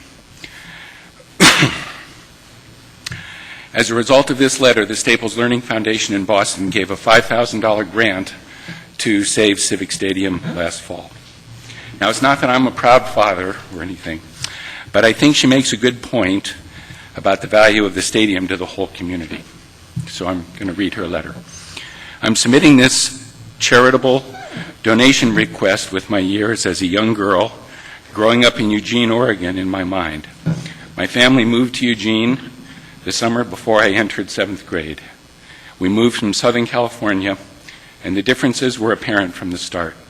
Eugene had a small town atmosphere in the midst of a university town centered around outdoor community and family activities. Excuse me. One of these activities included summers watching the minor league baseball team, the Emeralds, or Ems, play at Civic Stadium. My dad got season tickets for me and a friend every summer through middle school and high school. It was those times with my friends that I remember so fondly and that contribute to the person I am today. I remember meeting friends at the same spot every game and how we grew up a little each summer. The balloon guy who made balloon animals for the little kids at every game, getting ice cream in a mini Ems helmet. Everyone knew each other and everyone had their favorite seats. Kids could run around freely in a safe environment, and the consistent feeling of belonging to a community. I also attended South Eugene High School, which is right across the street from the stadium, and I got to watch my high school baseball team play there every year. It was a big part of our school spirit and a great place to feel the history of our town. It's the availability of places like Civic Stadium that keep the Eugene community connected and allow kids to grow up engaged in activities that develop athletic ability, social skills, and self-confidence. And that's from her letter. Now, still today, she asked me to convey to you, what can the city do to bring the Y and the Save Civic Stadium together? And if the Y can't be part of the stadium, makes the stadium part of the Y. Thank you. Okay, thank Derek Johnson is next, followed by Scott McCleary.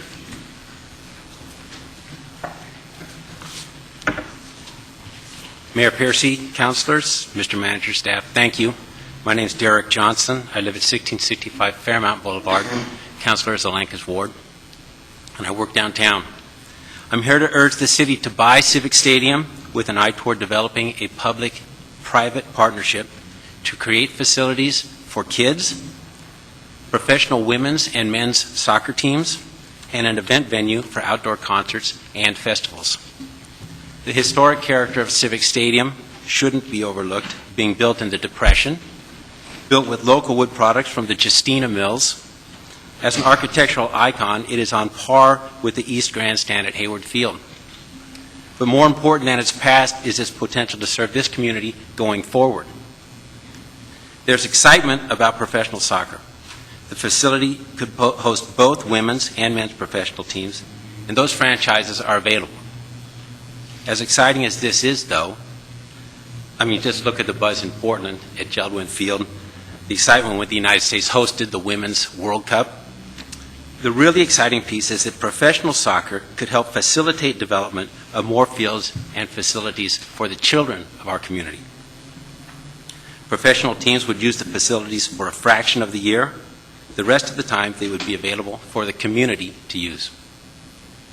We all know that there are not enough fields in Eugene to meet the needs of kids' sports, Eugene Metro Football Club, lacrosse teams, ultimate frisbee teams, recreational leagues, and high schools. And with the growing popularity of soccer, lacrosse, ultimate frisbee, and other sports, demand outstrips supply.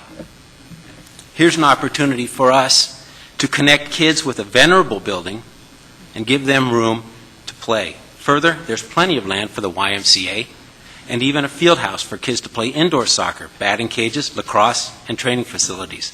The stadium is a draw. It's a reason to attend games, concerts, and events. Done right, it could be a cornerstone for community activities. This is a rare opportunity to honor our history and to do right by our children. It is also an economic development and community building opportunity. For example, when Eugene Metro Football Club hosted an international game with a team from Mexico, fans packed the stadium. And many were Latino families who had come to Eugene from as far away as Medford and Woodburn. It was a great night. A restored Civic Stadium could become a focal point for community growth just like that. Again, look at the enthusiasm at Jeld-Wen Field in Portland or in Medford and Bend at their new playing fields. With your help and your vision, we can make Civic work for community and economic development right here in River City. Thank you. Thank you. Scott McCleary is next, followed by Eric Gunderson.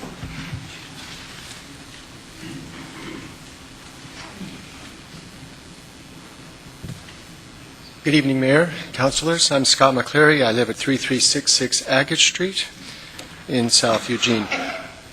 I'm a member of the YMCA, and I'm on the Board of Directors, and I'm not here to pit the Y against Save Civic Stadium, but I'm here to urge you to recognize what the 4J process has provided and what a successful response by the Y would provide to that site. The Y is a remarkable place. It's a place where kids can meet safely, can recreate, can compete, can develop social skills, and it's an asset to the community at large and 4J in particular. Given the number of speakers that want to come to this podium, I just want to say that further delay to the process would have a detrimental effect on the Y's proposal, and without certainty and a decision made with the 4J proposals as written and the responses as submitted, the 4J project may not be able to go, the Y project may not be able to go forward. And so we urge the City Council to allow the 4J project to be completed and the responses to be considered. Thank you. Thank you. Eric Gunderson is next, followed by Kathy Lynn. Mayor and councilors, thanks for the chance to be here and talk tonight. It's kind of exciting times with the decisions we all face, and people are here because of their passions, and thank you for yours for listening to us. I'm here as part of the team that's working with the YMCA on the proposal for Civic Stadium. I met my wife at the Civic Stadium, actually, so I consider it a local gym. But even in its heyday, the M's could not generate the income to pay for the operation of the stadium, let alone long-term maintenance, accessibility, and life safety issues that are long overdue in being repaired. The U of O quickly considered and rejected Civic Stadium as a university baseball venue, which would have added benefit of keeping the M's on home base and leveraging the financial backing of generous supporters, a missed opportunity for our community, I believe. But there are many gems in our community, and I believe that the Y is one of those. In 2009, we began helping the Y look at designs for ways to replace their aging facilities on Hilliard. The Y is an amazing place. It's lively, health-oriented, family-centered gathering place that's touched the lives of thousands of people in our community. We helped Dave and the Y leadership explore collaboration with Civic Stadium, which we were not able to make work, unfortunately. We watched the Y confront the challenge of fundraising for new facilities at $20 million or thereabouts. It would be an enormous effort in our community and in times that at best are not generous to fundraising efforts like that. But finally, a partnership that was found that would work would combine a new Y with university housing. It's a brilliant balance of market forces and nonprofit benefit. I think that is the real essence of this proposal. The housing would be the economic engine that would make the place work. Ballpark Village proposal would bring density to South Eugene in support of land use goals. It would bring new customers to existing businesses in South Eugene. It would make local traffic improvements and make use of excellent transit service in that area. The Y would continue to be the largest after-school care center for young people in our city. It would provide aquatic facilities for South Eugene and Roosevelt schools, and it would share its indoor tennis center with 4J students. It would create a community of university students with a focus on fitness, part of whose value of being there is their Y membership as part of their residence there. Ballpark Village, the Y proposal, would continue the tradition of Civic Site as a community gathering place for families. I believe Ballpark Village is in the best interest of the city. Thank you. Thank you. Kathy Lynn is next, followed by Josh Scove.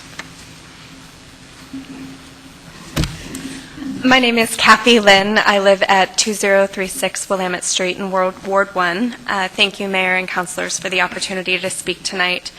I live with my family across the street from Civic Stadium, but I'm not here to advocate for any individual use, but rather to suggest what I believe is an appropriate role for the city and the principles that should guide the development of this property.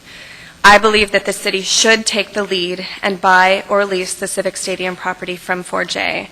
The city has experience doing land deals and the planning capacity to support the necessary effort to achieve a set of integrated, compatible uses for this site. It is the city who is best positioned to ensure that we achieve goals for mixed-use development and coordinate land use and transportation.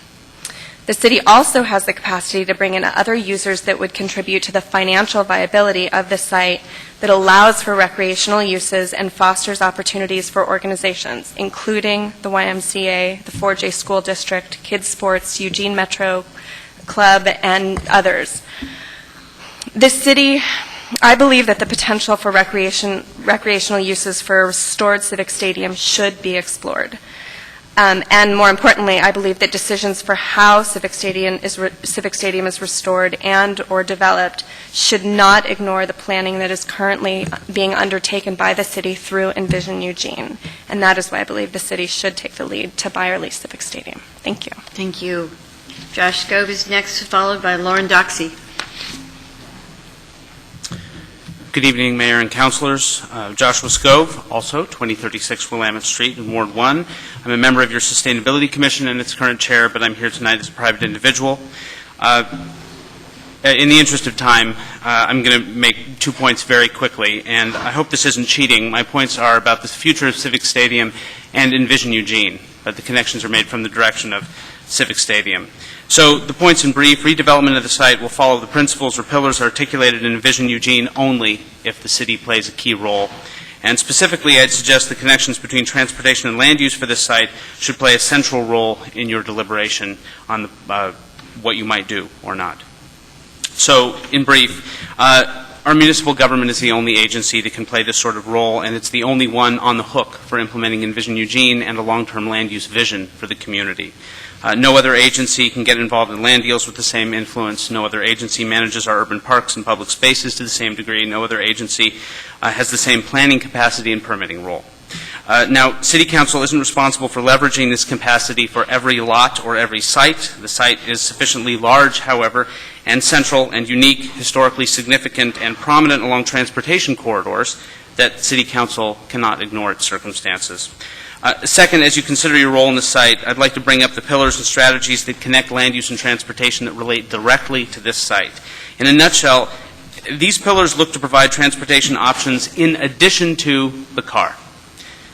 Mixed use along transit corridors, 20-minute neighborhoods, infill that is compatible with its surroundings, higher density on opportunity sites. These strategies are intended to promote land uses that allow for more transit, more walking, and more biking as key features of livable, sustainable neighborhoods. Therefore, for example, sites that use or introduce or maintain a giant swath of parking are very likely to be inconsistent with the spirit and letter of Envision Eugene, ICS, and OS, not to mention the growth management policies and our Community Climate and Energy Action Plan. To conclude, let me be blunt. I cannot see Civic Stadium from every window in my house, just all of the windows that faced east or south. I'm not here, however, to propose a particular use or a particular proposal, not to advocate for one, but I ask you to do what it takes to make sure that the Envision Eugene principles inform us in this unique situation. Thank you. Thank you. Lauren Doxey is next, followed by Pat Walsh.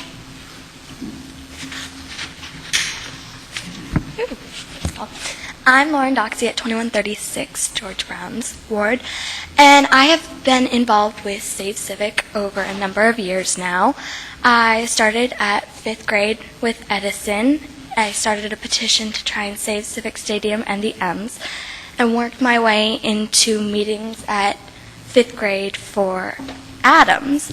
And then I started getting more involved with the program over 6th grade at Roosevelt, and now I'm a 7th grader at Roosevelt. And Save Civic Stadium has been a very public place where people got together and met with friends and met with family and just had a fun time. and everything.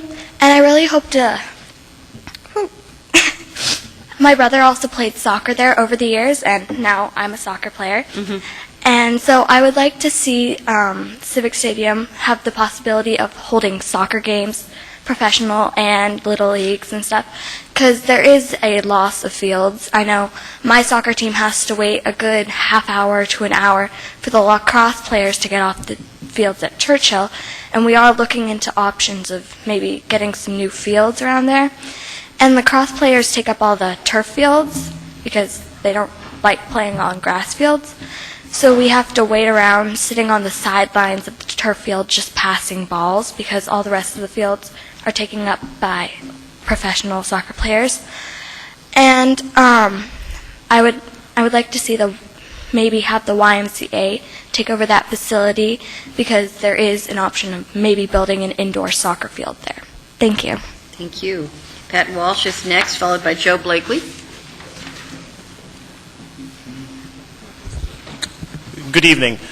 My name is Pat Walsh. I'm the president of Vox Public Relations and Public Affairs, and tonight I'm here to speak on behalf of Dr. Joe Womack, the president of Northwest Christian University, who sends his regrets because he couldn't be here tonight due to another engagement. Dr. Womack wanted me to convey to you that Northwest Christian University gives its support to the Save Civic Stadium initiative to create a professional soccer pitch, attract a USL team to Eugene, and provide facilities for college, club, and youth soccer teams, as well as create opportunities for other compatible organizations to relocate on the site. Outside of Corvallis, NCU is the only university in the area to have an intercollegiate men's and women's soccer program. While we greatly value the facilities in relationship with Willamette Lane Sports Center in Springfield, its distance from campus prohibits many of our students and fans from attending matches. Based on Save Civic Stadium's proposal, we are extremely interested in our teams calling Civic Stadium home.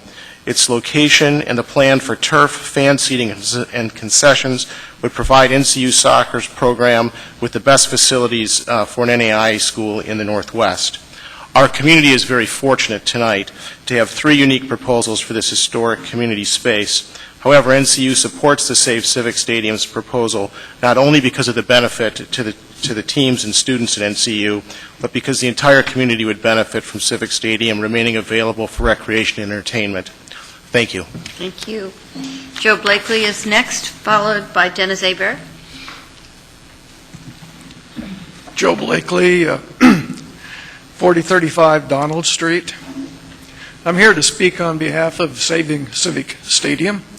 I work in the mornings, and in the afternoons I walk through Amazon Park. And while I'm walking through there, I notice the diversity of recreational pursuits, throwing the frisbee, playing basketball, baseball, you name it. And I think back to 1937 when, and about Colonel J.H. Tierney.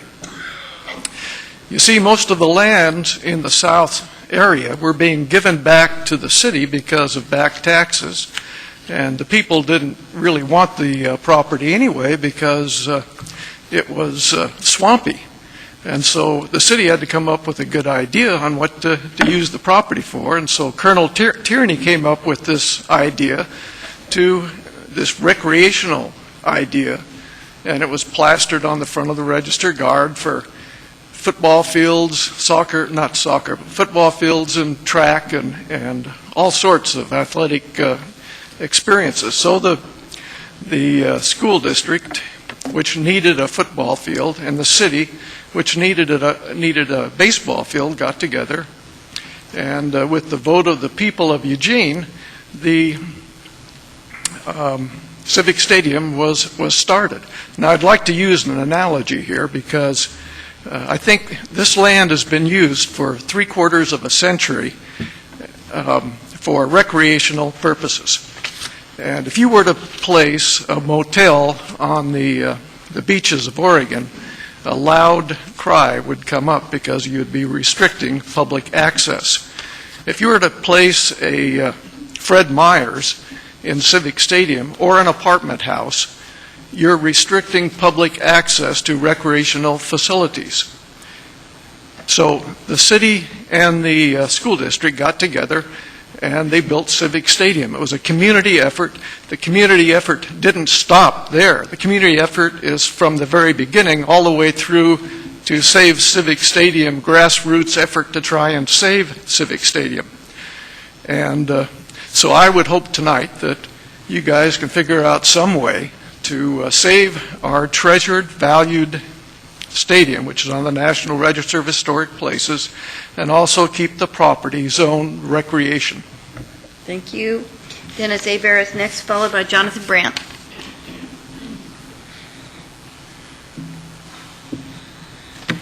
Mayor Piercy, council, staff. My name is Dennis Abear, 850 East 38th Avenue, Eugene, Miss Betty Taylor's ward. Save Civic Stadium is a citizens group comprised of volunteers who believe that it is important for historic Civic Stadium to remain a community gathering place for families from Junction City to Crestwell and Veneta to Thurston.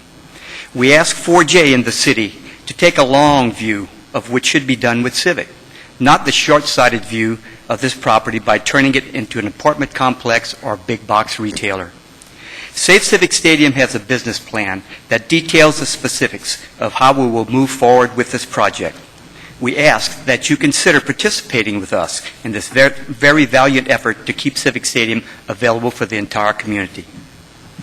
Our intent is to turn historic Civic Stadium into a premier athletic facility, home to a professional soccer team, men's and women's soccer teams from NCU, and we now have had expressed interest from the Professional Development Football League looking for a home field.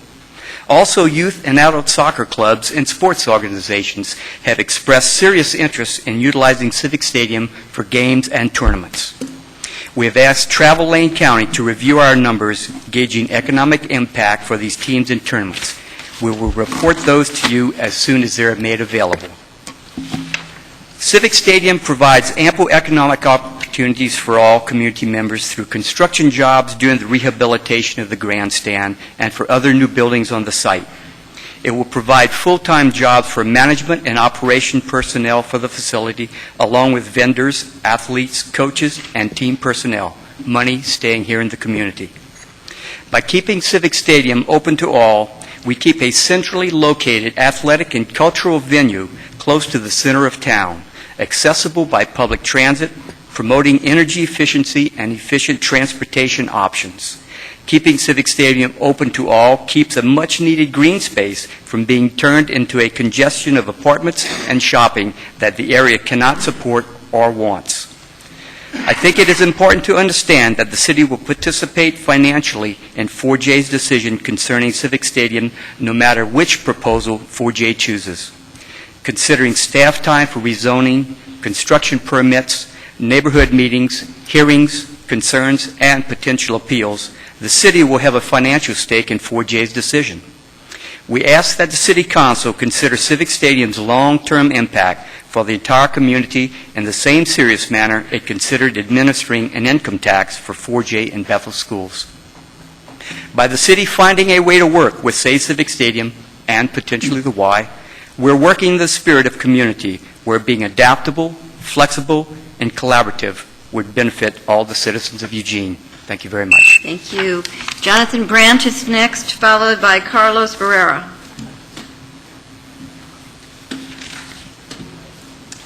I'm Jonathan Brandt, owner of a local financial planning and investment management firm and vice president of Save Civic Stadium. I live in Ward 1. Many in the community recognize the tremendous benefits our plan offers the community, yet there is concern about how the project would be financed. No general fund money is being requested at this time. Let me detail how funding can be successfully accomplished. Here's how the two funding components of the project will be met. The first is development and pre-opening costs. They consist of lease payments, legal costs, site maintenance, research and fundraising consulting, USL Soccer League franchise fee, fundraising and management personnel. First year expenses are estimated to be $373,000, second year $820,000. After obtaining access to the property, we would immediately begin working with fundraising consultants to create a detailed funding plan for both startup and capital expenses, and hire experienced professional development staff to implement the funding plans. Initial funding would come primarily from tax-deductible contributions, building on the $70,000 in pledges already obtained in just 2 weeks from a handful of local businesses and individuals. This is a strong indication that future fundraising will be successful. Foundation grants, selling options to site development partners, and rental fees in the second year would provide additional funding. Note that the United Soccer League president also stated to the council at your work session that USL can find a for-profit owner for our local team if desired. If that is the case, none of the above fundraising is necessary. The second component to the project is capital improvement costs. These include the East Grandstand, new East Grandstand, which would have locker rooms, concessions, and restrooms, field and scoreboard, historic grandstand rehabilitation, field house for indoor sports activity, restaurant, services building, site improvements, soft costs, and contingency. Those components are estimated to be between $15 and $20 million. There is a lot of flexibility in this because improvements can be phased in as funding is available. A sample funding package might look something like this: 25% grants and donations, 50% loans, such as those from the Oregon Facilities Authority, which recently helped the Pearl Buck Center with their $6 million building, 15% in-kind donations, such as local roofers who have offered to re-roof the stadium at low cost, 5% naming rights, sponsorships, 5% site partners who want to co-locate on the site, such as food vendors, merchandise sellers, and the restaurant. Alternatively, Save Civic could partner with a for-profit developer to develop the non-stadium portion of that site to provide funding for capital improvements, but our preference is to partner with the YMCA. Because this project provides benefits to so many elements of the community, we have an excellent base for fundraising. There are many businesses interested in investing in this project because of the opportunities it provides them. After looking at the financial details of the project, there's very little financial risk to the city. Thank you. Thank you. Carlos Ferreira is next, followed by Christine Thompson. Visual aid. I'm not a digital person. My name is Carlos Barrera. I live at 2470 Olive Street in Councilor Brown's ward. Mayor Piercy, esteemed councilors. I'm kind of worried about what could happen here in the South Eugene area. The first plan to put in a Fred Meyer and a Walgreens would plop this development down right in the middle of 9 grocery stores and 7 pharmacies that are already existing in the area. I'm concerned that the loss of their small profit margins would cause them to have to scale back, perhaps lay people off, and as well as causing some of the other small businesses in the area to perhaps fail. Perhaps our hardware store might fail, the outlet for Down to Earth. There's a number of businesses there that would be affected by that type of development, and I'm concerned that it would result in a net loss of jobs. The second plan from the Y would include. Now we very much like the Y. We think that would be a great addition to our neighborhood. But the destruction of the stadium would be, I think, a tragedy, particularly since they would be putting in 34 four-story townhouses, which in an area that would probably be R2 zoned, which would R2 doesn't allow four-story buildings, so there's a lot of potential here for all kinds of land use decisions and appeals and legal battles that would cause some perhaps years of delay. Perhaps that developer would pull out altogether, but while they're waiting for the final decision to be made, they would probably tear down the stadium, and we would end up with a big dirt patch, much as downtown has ended up for many years with pits in the ground. We don't want to see that happen. We think also that both of these plans would probably result in some major traffic problems as well. What I am excited, however, about the Save Civic plan, in particular about bringing soccer to the area. This is something that we've had we were dependent a lot on the logging industry for a long time, and then the .com industry, both of which have largely left. but the tourist industry, I think, is something that would not leave. It would bring in lots of tourist dollars. It would do a lot for our neighborhood. And I'd like to point out that when I lived in Palo Alto, the World Cup was held there, and we had plane loads of tourists coming in from South America. And that could happen here as well. Thank you. We have Christine Townsend next, followed by Pat Skipper.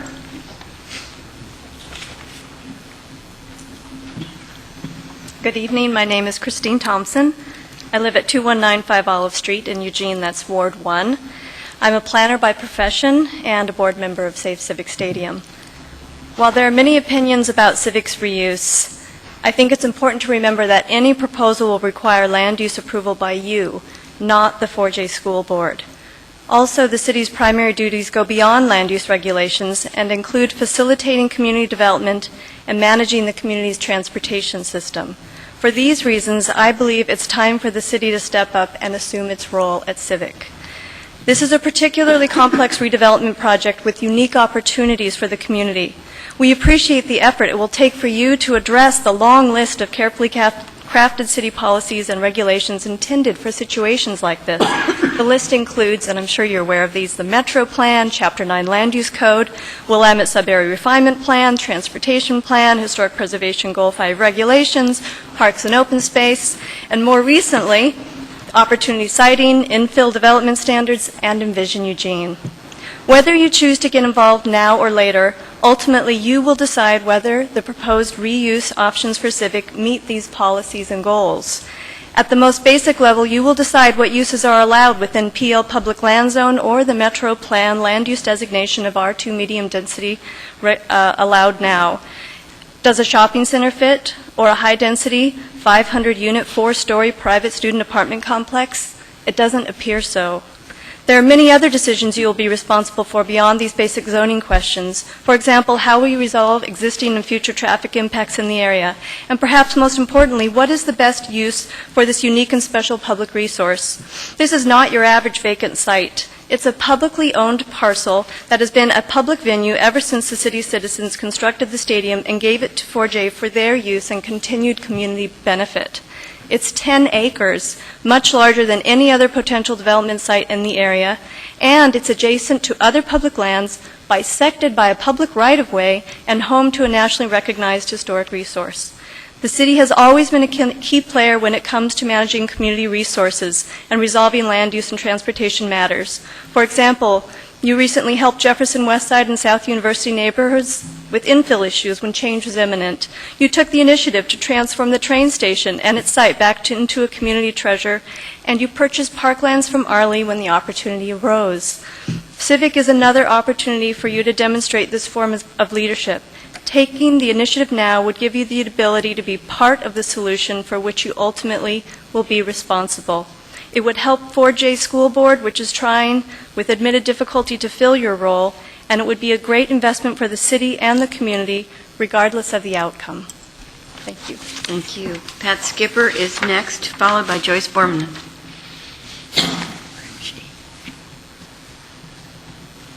Thank you. Good evening, Mayor, Council, City Manager. For the record, my name is Patricia Skipper. I live at 921 Snell in Ward 2. I'm here tonight as a member of the board of Safe Civic Stadium. First, I'd like to thank the Council for their time and consideration to become involved in our efforts to save this historic community resource. And I encourage you to further support our proposal for Civic Stadium's future. As the steward of our parks and open spaces, the city has an interest in keeping Civic as a recreational facility for the community's use. The city is responsible for land use decisions, as you just heard. A recreational site, including the Y, in our view, is the best and highest use of this property. The city has a vested interest in the transportation issues around the development of the Civic property, as it's at the crossroads of Willamette, Oak, Amazon Parkway, Pearl Street, 18th, and 19th Avenues. And the long-term quality of the economic benefits of professional sports, tourism, entertainment events, and recreation represented by our proposal outweigh the short-term gain of construction and retail jobs. We are asking the City Council to carefully examine Save Civic Stadium's proposal because we want to include the Y. Together, the Y and Save Civic Stadium can do great things. as opposed to paving over a historic community gathering place to build another student apartment complex. The WISE proposed facility, combined with Save Civic Stadium's new field house and soccer pitch, will provide fitness and family recreational opportunities for the entire community. Professional soccer teams and, as you have heard, Northwest Christian University are prospective anchor tenants, and they have an interest in locating at Civic Stadium. Recreational leagues, youth soccer, and sports like lacrosse will come to Civic Stadium from all neighborhoods in our community and around the area. We do not believe the council's involvement with Save Civic Stadium's proposal will come at the expense of park spaces in Santa Clara or the WISE proposed facility in Bethel. We support those initiatives. I ask that you consider our plan in the same community-minded manner that the council involved itself with 4J and the Bethel school districts to propose a city income tax to support schools. And we ask you to weigh the cost of participating with Save Civic Stadium and the Y versus the costs and delays associated with developers who will need to rezone, delist a historic property, participate in public hearings and neighborhood meetings, disrupt the neighborhood, and possibly work through appeals. By being involved now, the city can partner with Save Civic Stadium and in turn the Y to create a point of community pride instead of watching Civic Stadium turned into a parking lot with a few hundred student housing units or a big box retailer. Please join us in creating a future landmark that will reflect a community that came together for the benefit of everyone. Thank you. Thank you. Joyce Berman is next, followed by Dennis Cassidy.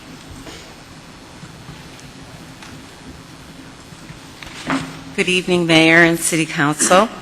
My name is Joyce Berman. I live at 2440 Charlton, and I'm in George Brown's ward. While it may seem like the Civic Stadium debate has been going on for a long time, the fact is that this is the first time that the City Council has become engaged in this issue. I understand it's for good reason. What with the new LCC building, the new Beam building, the new hotel at 5th Street, the new Woolworth building coming into Eugene, there is no doubt that the Council's agenda has been fully loaded. All of these projects are a testament to the fine work that the City Council has been doing to bring Eugene's downtown to a new place of livability and liveliness that we all so desperately want. And I think it's important that our community embrace and recognize this work and applaud the terrific leadership of our mayor and city manager. It's exciting and encouraging. Now it's time to build on that momentum. The Council has an opportunity to lead again, to help restore and develop one of Eugene's best places, a place where our community has come together every 4th of July for decades, a place that is nationally recognized as historic and seared in our collective spirit. What better celebration of our American democracy and our belief that government can be an instrument of the people's will than for the city to acquire or lease the civic property for our entire community. The opportunity exists for the Y, Civic Stadium, and even additional commercial facilities to all occupy this site. But we all know that these projects take time. What many people may not understand is that the Y's current plan, because of an effort to get dollars into the project quickly, will not only take down the stadium, but also pave over all of the outside green space that our kids, our community, and our collective future will always need. There is no question that the city has a role to play in the development of this property, and that there is plenty of time for the city to bring its largesse, its credibility, and its planning to this process. The only question is whether you, as our leaders, will have the presence of mind and courage to make this decision. The folks who wish to save Civic Stadium are not a bunch of starry-eyed unicorns. We want smart development, planned and integrated commercial and community uses that taps into our best hopes for our city's future while retaining the best of its history. It won't happen without you. Thanks. Okay, we're at about 10 o'clock here, and we have probably another half hour worth of people needing to speak. And unless you tell me otherwise, we're going to plow on here. Betty? I move that we continue the meeting and the hearing and also the two important motions that we still have. Thanks. Second. Moved and seconded. Further discussion? Yes? I have to get up and work in the morning, Mayor, and I would like to be respectful of the speakers, but I also need to be respectful of my ability to sit here beyond a half an hour. See, 30, how many more? A half hour, we've got 20 more. It's 19, we are on 19, it goes to 39. I can support listening to the constituents because they've waited this long. I want to be respectful, but I do not want to do any more council business as it's late, and I have some issues with one of the motions, and I don't want to just pass it just to get it off our agenda. We do it on Wednesday. Let's pause and ask the city manager about the time sensitivity of the two other issues that are on the table tonight. I know on the ordinance for the income tax, there's no legal mandate to pass that tonight or this week.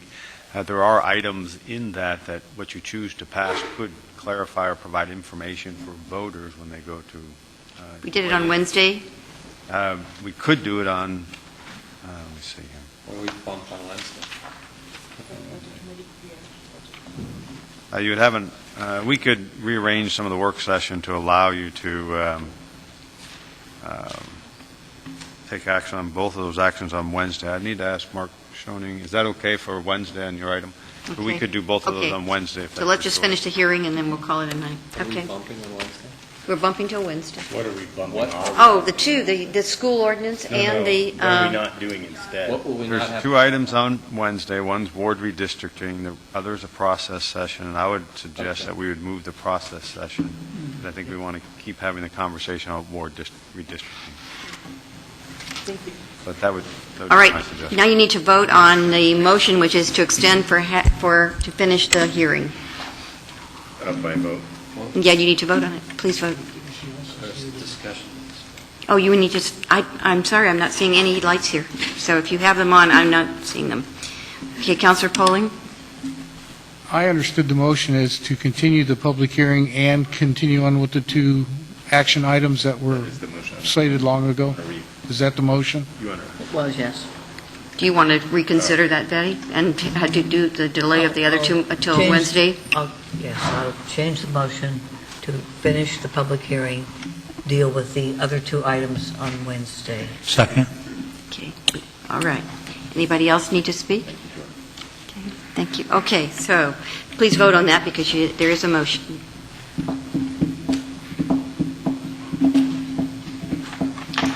All right, 7 in favor and in opposition, it passes. So we're back to the hearing. Dennis Cassidy is next, followed by Scott Landfield. Thank you. My name's Dennis Cassidy. I'm a native Eugenian. I live at 1312 Lincoln. I'm here tonight to urge the City Council to work with Civic Stadium Group in saving Civic Stadium. We voted for the Parks and Open Space bond, and although Civic Stadium was not mentioned in the bond, the stadium wasn't available at that time. But neither was the second purchase of Arley's property in South Eugene that was recently purchased.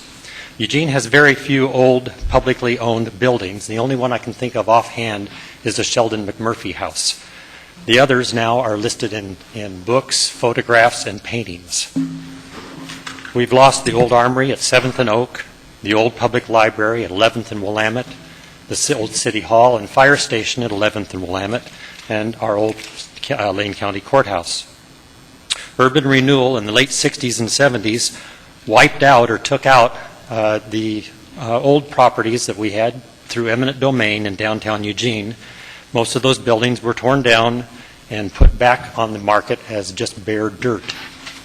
Basically, the only historic buildings that Eugene has now are privately owned, such as Quackenbush's, the First Congregational Church, the Smead Hotel, the Oregon Electric Station, the Tiffany Building, St. Mary's, and the Eugene Hotel, which was designed by the first architect that Eugene had, a guy named John Hunziker, the first licensed architect.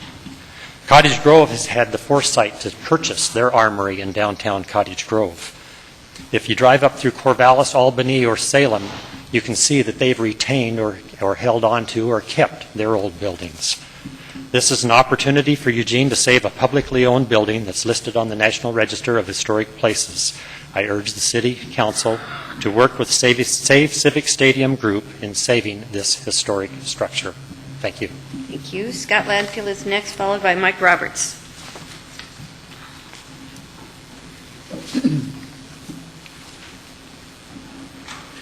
Yes, Scott Landfield of Ward 2.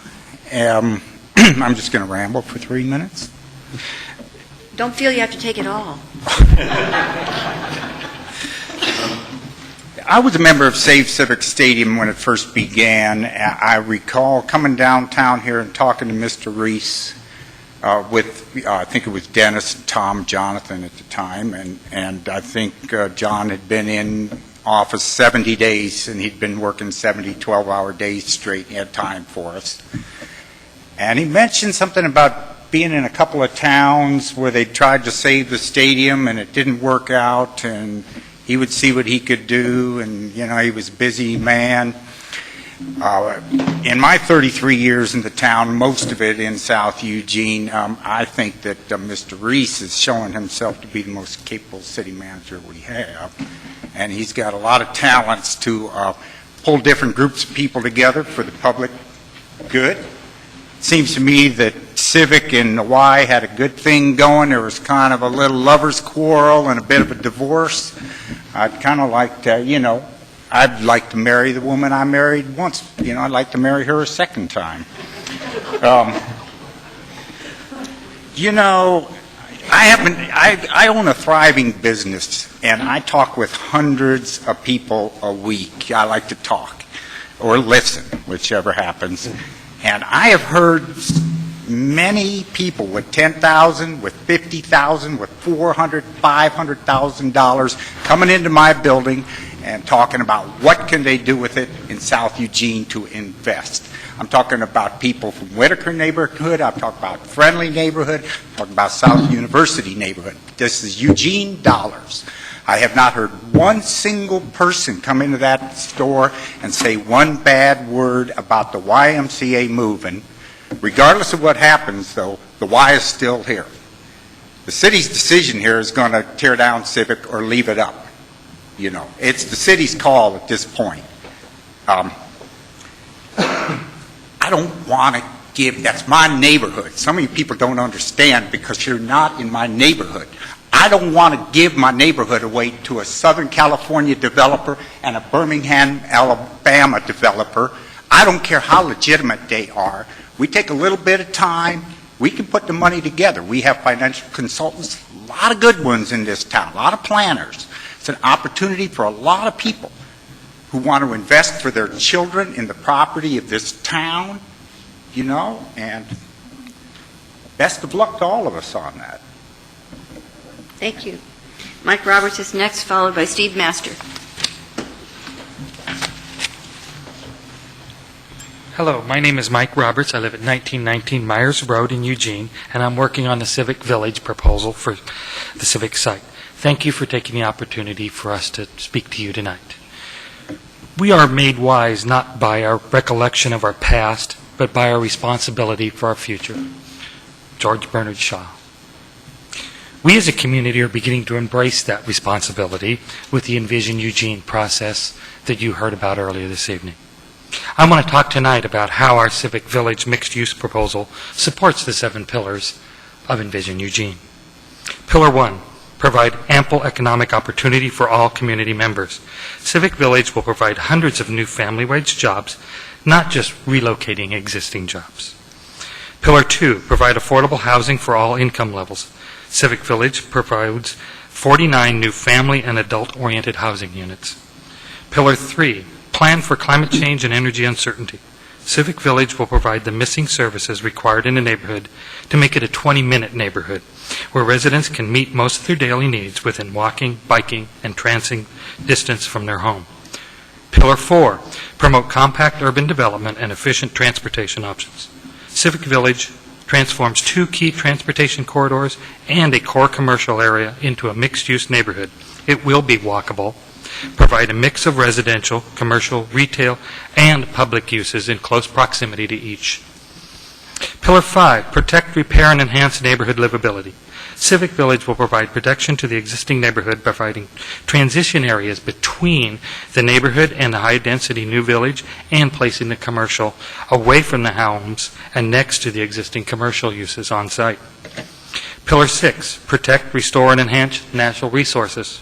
Civic Village will preserve farmland and native habitat by reducing the need to expand the curb UGB by redeveloping a current core commercial area. Pillar 7, provide adaptable and flexible implementation.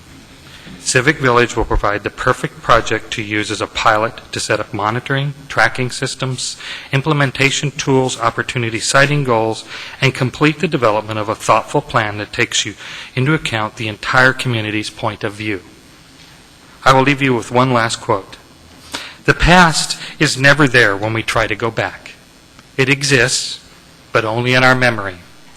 To pretend otherwise is to invite a mess. Thank you. Thank you. Steve Master is next, followed by Rex Nelstrom.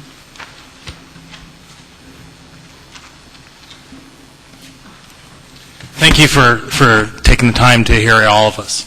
You know, all of the concerns about Civic Stadium and the YMCA and the Fred Meyer, there's a lot of items that I think people don't know about my proposal, which is that we are providing a public space.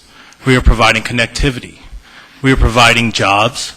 We are providing economic benefit not just to 4J, but to the whole community of Eugene. And I asked the City Council that the purpose of your meeting tonight is to hear the voices of the people through the few or through the many.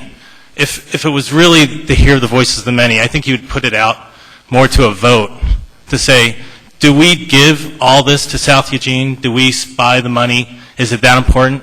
Well, maybe it is. But we are bringing something to the community.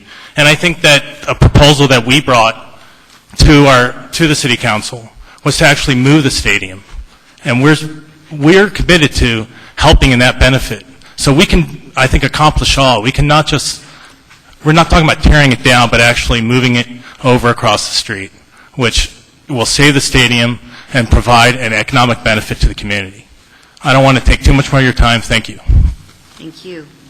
Rex Nelstrom is next, followed by David Zupan. Yes? Rex? No Rex? Okay. No David? No. There he is.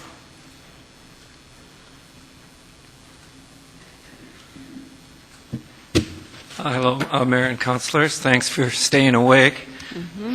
I've been a resident since 1975 and seen a lot of changes in Eugene, including the destruction of... Please give your name. Yeah, David Zupan. Yeah. Seen the destruction of the Amazon historic housing. That was also a nationally significant housing project. Some of which still exist around South Eugene High School.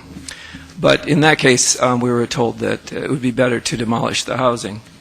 But I'm here to speak for many citizens who can't be here tonight, who believe that Civic Stadium is another example of being more than an old building on valuable land. It's like the Iron Gates at the U of O Robinson Theater, like the mural celebrating our labor history in the downtown post office. They're part of a legacy, a hidden legacy, an endangered legacy from the New Deal, from the Roosevelt era. And according to UC professor Dr. Gray Brecken, who was in town speaking to some of the Civic supporters, he said that this is a nationally recognized and extremely rare and valuable historic resource that we have here, built by the WPA during the Roosevelt era and should be saved. Like thousands of schools, colleges, bridges, dams, murals, parks, and aqueducts, these building projects were designed not only to lift the country out of the Great Depression by giving millions work, they did something else as well, and that was they speak to us in a language with which Roosevelt infused the nation in order to keep it united during the economic calamity. And he insisted that the test of our progress is not whether we add more to the abundance of the abundance of those who have much. It is whether we provide enough for those who have little. Brecken suggests that we currently are flunking the test when and where we allow the New Deal legacy to be forgotten, ruined, or destroyed. Or if we fall for the fallacy that the government is not a solution but a problem. If only the City Council would get out of the way and let Fred Meyer develop the property, for example. No, we know that we are the government, and that in this democracy that we cherish, therefore we must urge our representatives, you, to support a win-win option that continue to build toward a greater human happiness and opportunity for all, not just for a few. By making Civic Stadium part of the YMCA plan will ensure that its immense value as a historic and cultural and recreational resource will continue to serve the greater public good, as it was intended when it was built with its vision of social progress. In that spirit, I also endorse the proposal for more camping and porta potties for the homeless. Thank you. John Lauk is next, followed by Greg, it looks like Giese. Good evening, Mayor and Councilors. My name is John Lauk. I'm the Facilities and Transportation Director for School District 4J. I'm speaking on behalf of School District 4J this evening. I thought it might be helpful to remind you or provide some clarification of the school board's current timeline with regard to the request for proposals process. The board is currently scheduled to make a final decision on June 1 with regard to awarding the contract or making the award and negotiating a contract with the successful proposer. Backing up one board meeting to the board meeting immediately preceding June 1, on March 18th, the board, as a future action item, will identify the successful proposer and make an intent to award. 2 days prior to that, on March 16th, they've invited May 16th, on Monday, May 16th, they've invited all three proposers to present their proposal, an hour and a half each, back to back. And for all practical purposes, May 16th at this presentation is the last opportunity for proposers to make their best and final offer. Referring to Superintendent Russell's letter to City Mayor John Reese of March 23rd, clarifying the district's position in response to the council's original motion, which asked if the district would be willing to consider input from the council through the formation of a committee. I'll read the concluding paragraph of that letter. If the city determines it to be in the best interest of the city and community to financially or otherwise partner with Safe Civic Stadium or any of the other proposers in this venture, the process allows for them, proposers, to modify their proposal up until the time the board conducts its final deliberation and selection of the preferred proposal. I believe the board would be open to considering, as part of the process, any clear and unambiguous financial partnership commitment from the city that is submitted in concert with the proposer. Thank you. Thank you. Greg Giese's next, and after him is Lonnie McCulloch. My name is Greg Giese. I live at 42 West 19th. I'm in Ward 1, and I'm also on the FAN board. I am urging the city to get involved with the Save Civic situation. Besides all of the historic and all of the other information that you've heard tonight about whether or not it would be good for the community, there will be a tremendous amount of cost to the city that aren't noticed now if you don't get involved, and that has to do with one of the worst traffic areas that we have in the city. The MPO study listed 18th and listed the Southeast Corridor as two of the worst areas in Eugene. 2 blocks away from Civic Stadium, both those areas come together. So a major change in the traffic flow of that area will add a tremendous amount of traffic that has no place to go. Even today, the traffic is snarled in that area and will have a major problem. Civic Stadium also, with its west wall, prevents noise from going into College Hill. So if any of the other developments that remove the stadium goes out, the noise level coming from any of those, now the new traffic and also the new facilities, will cause a tremendous amount of noise going up in basically an amphitheater into that neighborhood. You also have a major drainage problem of the water coming off that hill, and now you're going to pave over most of that land with parking lots to cause a tremendous drainage problem to be added to the Amazon. So all of those things mean the fact that the city is going to have a tremendous amount of money output in trying to solve those problems if they don't get involved with the Safe Civic situation. And the city's involvement is the only way that I can see, as far as the neighborhood is concerned, that we can get the Safe Civic and the Y together to come up with a good solution for the next generation. So, thank you. Thank you. Lonnie McCulloch is next, followed by Becky Hawk.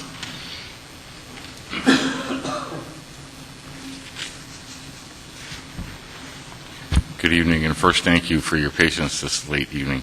My name is Lonnie McCulloch. I live at 1350 Charlton, Apartment 6. It's in Councilor Brown's ward. I support the city's involvement in the effort to save our historic Civic Stadium.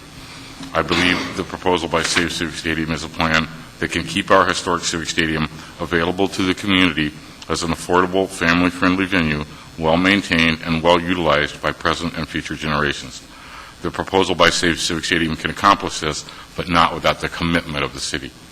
Not only can the proposal by Save Civic Stadium do just that, save our historic Civic Stadium from demolition, it can provide the community with a community recreation center right in the heart of the community.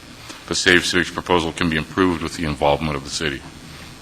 This should be viewed as an opportunity to expand the Amazon Community Center by working with Save Civic Stadium to refine their design proposal so that it not only does all the things the Save Civic design currently does, but it does so in a way that it can also be utilized by the city's Cultural Services, Library, and Recreation Department.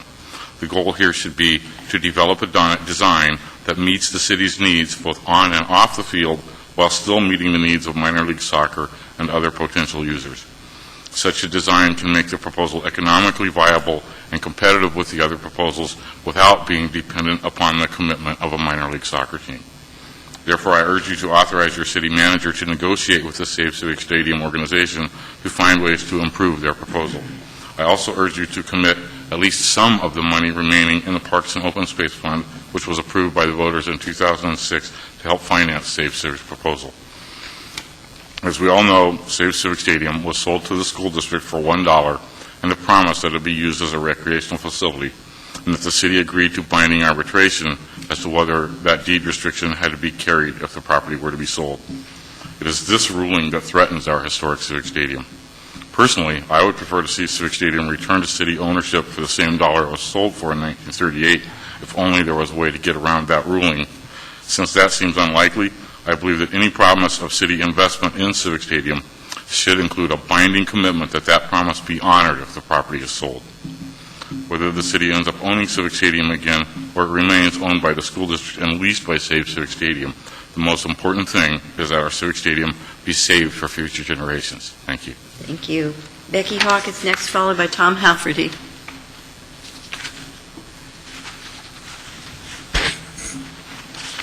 Hi, my name is Becky Hawk, and I'm a 35-year resident of South Eugene. I'd like to, before I comment on Civic, I would like to briefly take time to thank the council for their resolution regarding Officer Kilcullen, and also for suggesting that upon meeting a police officer, we all take time to thank them for their service. As a mother-in-law of a local police officer, I know how unappreciated these men and women feel at times. as they work very hard to serve the community. Regarding Civic, I am here to voice my support for the council to try to find a way to purchase the land from 4J and save the stadium. From what I have read, it sounds like the use of park funds might be the way to accomplish this if it can be legally done.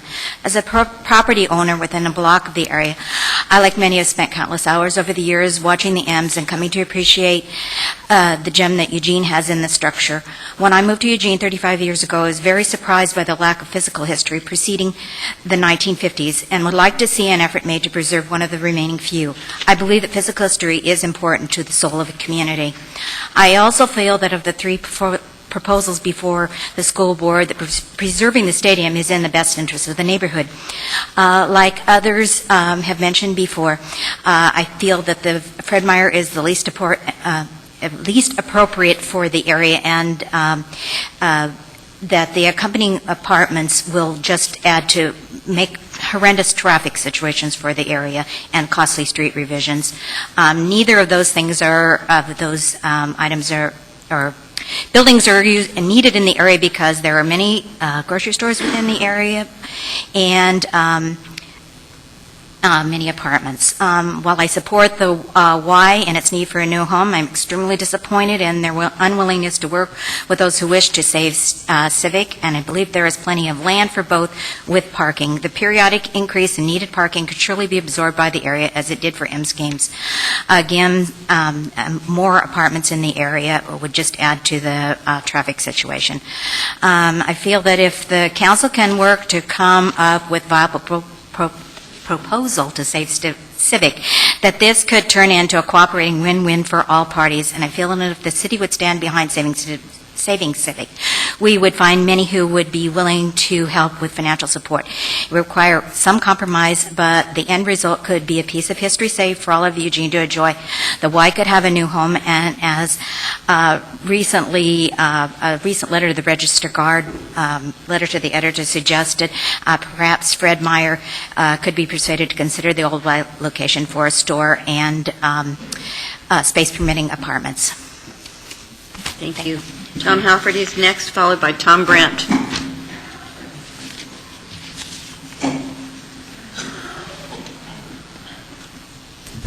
I'm Tom Halfordy, and I live in Betty Taylor's ward in Eugene. I'd like to continue talking about how the Save Civic Stadium proposal of Saving Civic would fits with the Envision Eugene, some of the pillars there.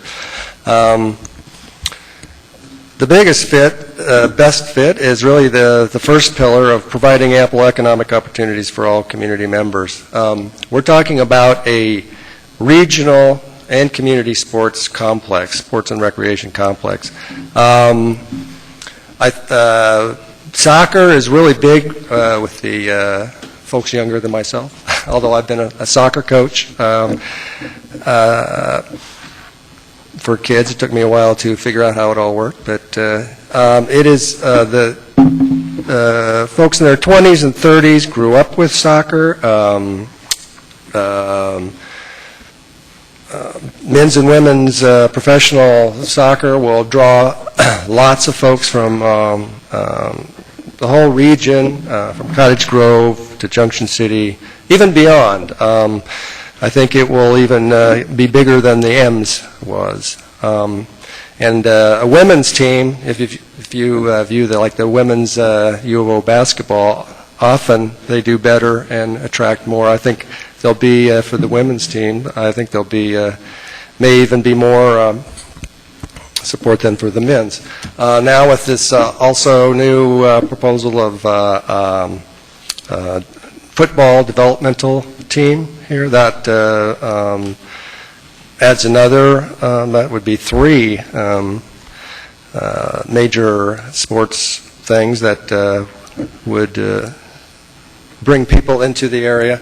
I spoke with the folks from Travel Lane County last year, and to bring people into town from beyond our community who would then rent rooms and such, having tournaments is a big thing, and generally they like to see a pod, which means a number of fields where people can play. And if you put together the 3 fields at South Eugene High and 3 more at Roosevelt Middle School. Then with Civic is kind of the place to play the tournaments. You have a pod of 7 fields that could be used for tournaments and bring hundreds of people into town, probably in the summers, that would add to the local economy and pay more room taxes and eat in restaurants and all that. It's a regional draw. But in addition, you have the construction, you have the staffing, you have the players, you have the vendors, you have a restaurant, pro shop. So this really is a community development thing. Thank you. Tom Brandt is next, followed by Earl Erb.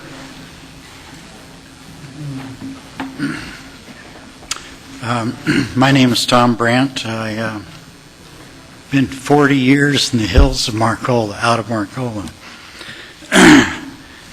In 1969-70, there was a need. I was a metal sculptor. And so we got together and decided to have a Saturday market. And I helped lobby the commissioners. And the merchants in town didn't want it. 2 of the commissioners didn't want it, didn't think it was worth having. We told them, hey, it's going to bring money to town. They're going to bring people into town. It's going to be a good thing. Well, we won, and it is a good thing. It was a success. Jobs, money, new money. In 1972-3, somebody came up to my place and stole all my equipment. So at that point, I wasn't a sculptor anymore, but I thought, there's a need here. How do I make money? So I thought, well, I'll go to the dump and get metals, sell them, get more, sell them, get more money, and pretty soon got my tools. I could get more tools. Well, it didn't take long, and I forgot about that because I went, look at all the stuff people are throwing away. It's 1972-73. Before they were talking about recycling. So I got a place on the Solid Waste Advisory Committee, Lane County, started pushing recycling. Lane County didn't want it, said we didn't have time to do this. I kept pushing. 5 years later, 2 of us created the Office of Appropriate Technology, Lane County, and I was one of the employees. We started the largest composting experiment in Lane County, and it showed, like Lane Forest and Rexius, that it did make money and it employed people. The other thing we did was we had to prove recycling worked, could make money and employ people. Well, we got a deal going at Glenwood. We proved that you could make money, save resources, and employ people. Well, I think that was a success because after that, it just mushroomed. And now who's recycling? Almost everybody. A lot of jobs there. Civic Stadium is another need, and I see it as a need for the students mainly. Kids get out of school now, they don't know anything. They don't know what they're going to do. They haven't been taught anything life. Well, I see this as a life apprenticeship learning center. Thank you very much. Thank you. Earl Erb is next, followed by Jürgen Ruckaberl. Madam Mayor, councilors, thank you.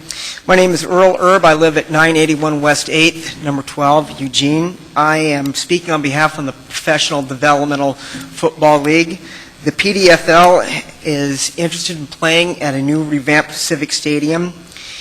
The league has teams in Washington, Idaho, and Utah, and is planning expansion teams starting next year. Football at Civic would be awesome, and it would provide opportunities for families who couldn't otherwise afford a football game over at Autzen, and it also would provide opportunities for Oregon and Oregon State football players who have not been drafted by the other pro leagues. This will only happen if we keep Civic Stadium for sports. Thank you very much. Thank you. Jürgen? And followed by Kevin Matthews. My name is Jürgen Ruckabele. I live 4989 Hunters Glen in South Eugene.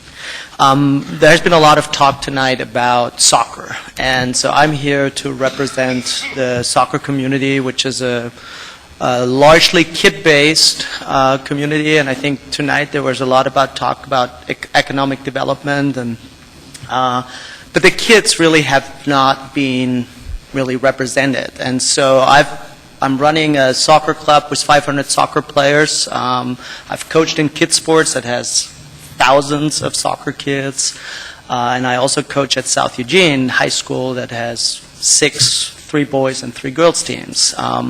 The need for facilities in this community to play soccer is immense. Currently, my club goes out to Springfield to play soccer. South Eugene had to go to Spencer Butte or other places to find place to play. And without Civic, we won't have that facility either. So I think the need for this community to have a recreational facility to play soccer is immense. Currently, you can't get a field anywhere in town for money. There is no facility to be rented because it's all taken. I think there was a lot of talk about what can be done in this facility, that is soccer-based. I know my club would love to rent it. I know Kids Sports would love to rent it and use it all year long. I know that there could be tournaments, there could be high school events, whether they're soccer or lacrosse or football-based. The state association is doing their state cup games all over the place. Civic would be a phenomenal place to have a final, to have state cup games there. In addition, our club has organized in the past international friendly events that we have easily sold out, and we have held those events at the U of O soccer field, but also at Willamette High School. And we had at all those events, we had more than 2,000 people and could have easily sold more tickets to those events. So I think there is a number of opportunities for this community to use this facility for the kids in this community, in addition to adult soccer players. And so I wanted to make sure that the Council understands that there is a large and vibrant soccer community out there that is sneaking on fields right now because we can barely get fields anywhere. So I wanted to make sure that the Council knows that. Thank you. Thank you. Kevin Matthews is next, followed by Carlos Nixon. Kevin Matthews, President of Southeast Neighbors, southeastneighbors.org. Eugene is not at its best when we're fighting with each other. Eugene was not at its best when we were narrowly divided over the idea of putting a highway through protected wetlands. Eugene was not at its best when an overscaled urban renewal project was planned for downtown. Eugene is at its best with several small projects creating a really wonderful fabric of new activity in downtown, with significant help from all of your leadership. There is a wonderful fabric of local businesses in South Eugene. That's part of what makes it a wonderful part of town to live in. It's part of what makes it a loved part of town, even though you go look around and people think South Eugene is rich and, there are some mansions on the hill. There are mansions all around town. Southeast Neighbors is filled with thousands of little tiny box millworker housing, but it's got a wonderful fabric with different scales of food stores and hardware store and gardening, and so putting a Fred Meyer in at Civic Stadium would be like dropping a rock into that tissue. It would be horrendously damaging to the organic fabric of local economic activity that makes that part of our town work as a vibrant place.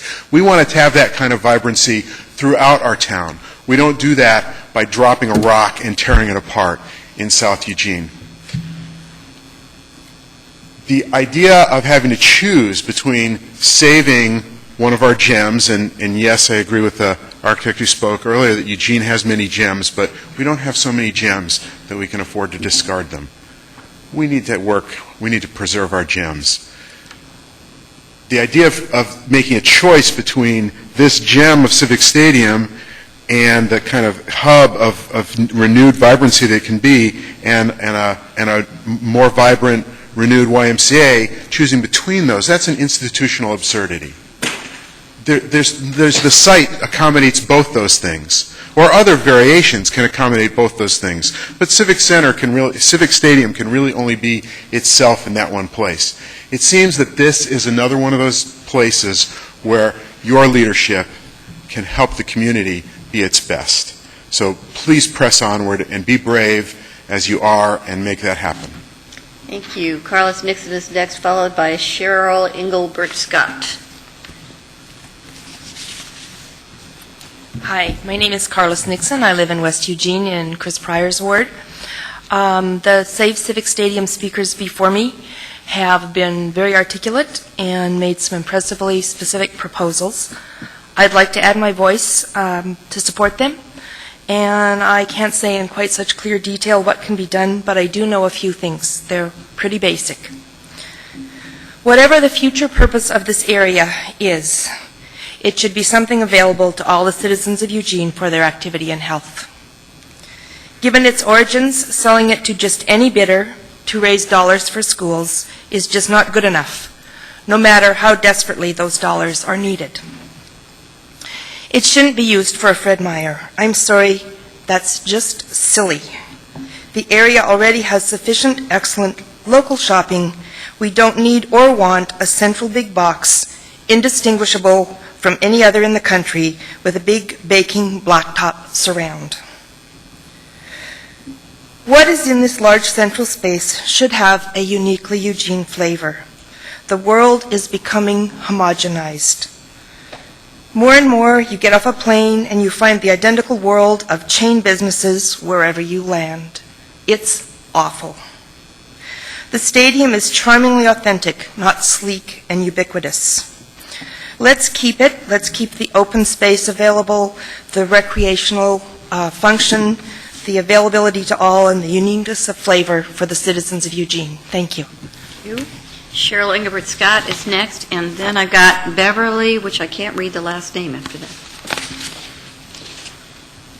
Hello, my name is Cheryl Engelbert Scott. I live at 1065 East 22nd Avenue. First off, I want to let you know that not every single Y member is in favor of creation of a new Y at all costs. To me, to lose Civic to get a new Y just doesn't make sense. Civic is meant for all of Eugene. The Y only represents a small part of Eugene. I was born and raised in Eugene, and Eugene is in sore need of playing fields, tennis courts, and other recreational facilities. After years of concentrating on bike paths, the Ridgeline Trail System, Eugene has neglected recreational sports for years. When I was young, Springfield was the poor little sister, and we looked down on Springfield. I now look at it with envy. We just spent a lot of money to buy more open space, yet they bought a recreational sports center. I have 3 children. We have struggled for playing fields. We have played on they've played soccer on scraps of grass. Eugene has doubled in size since I was a child in the 60s and 70s. Back then, soccer didn't exist as an organized sport. Kids sports was just adding girls. I played in 6th grade on the first girls softball team. We haven't kept up with this emphasis in the city on organized sports, and we've fallen way behind. As far as I know, the only sports field added is Peterson Park Barn. Anyway, I feel like not only does Civic hold nostalgia, historical significance, and valuable playing fields, but Civic also holds plenty of other potential for other activities, which you've heard. And one of the great losses that we lost when the M's left Civic is a place for high school students and middle school students to meet safely. And I can see there's so many opportunities, but there's this idea that we could even have an outdoor theater for the kids in the evenings, someplace that they could safely go and do something much like the drive-in theaters of our childhood. There are just so many opportunities for Civic, and I would hate to see it lost.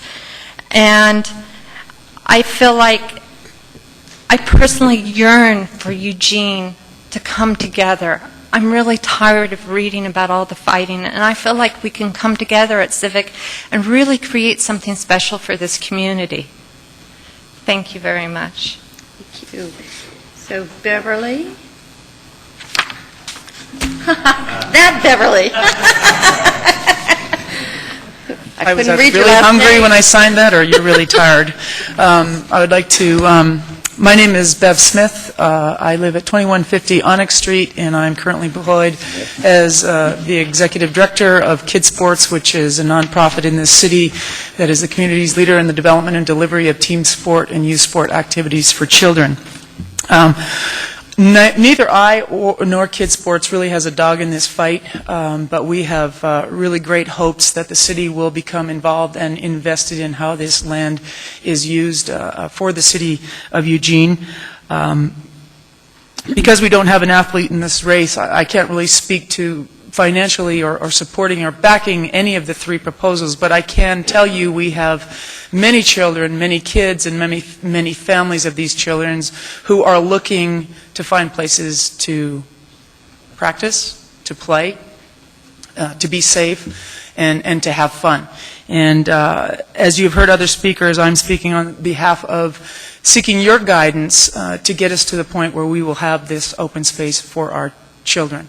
It's very important for us, and I would say that it's even more important in this day and age where our school board not only is trying to facilitate the use of this property to help our community, but has being met with budget cuts that are really limiting after-school activity for our kids, and particularly physical education. So I would suggest this is very important that we consider the use of this land recreationally directed. Field space and an indoor multi-sport facility centrally located in Eugene would do wonders to help us meet the needs of these families and these children in wanting to play and practice and be fit and have fun and be safe. And I think this would also, if you could get us there as a city council in a city, this would also meet the legacy our citizens left us with so many years ago when they deeded the property to the school board for use as a recreation area for the benefit of both the district and the municipality. So I thank you for playing so hard, playing so smart, and playing together to reach this overtime period. And I hope we can do the best for our kids and our families. Thank you. Thank you, Bev Smith. Brandon Spencer Hartle, followed by Phil Carroll.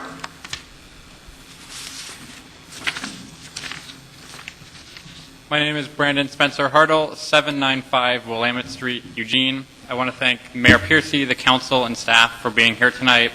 I represent the Historic Preservation League of Oregon. We're a 501c3 nonprofit organization based in Portland with a concern for historic places around the state.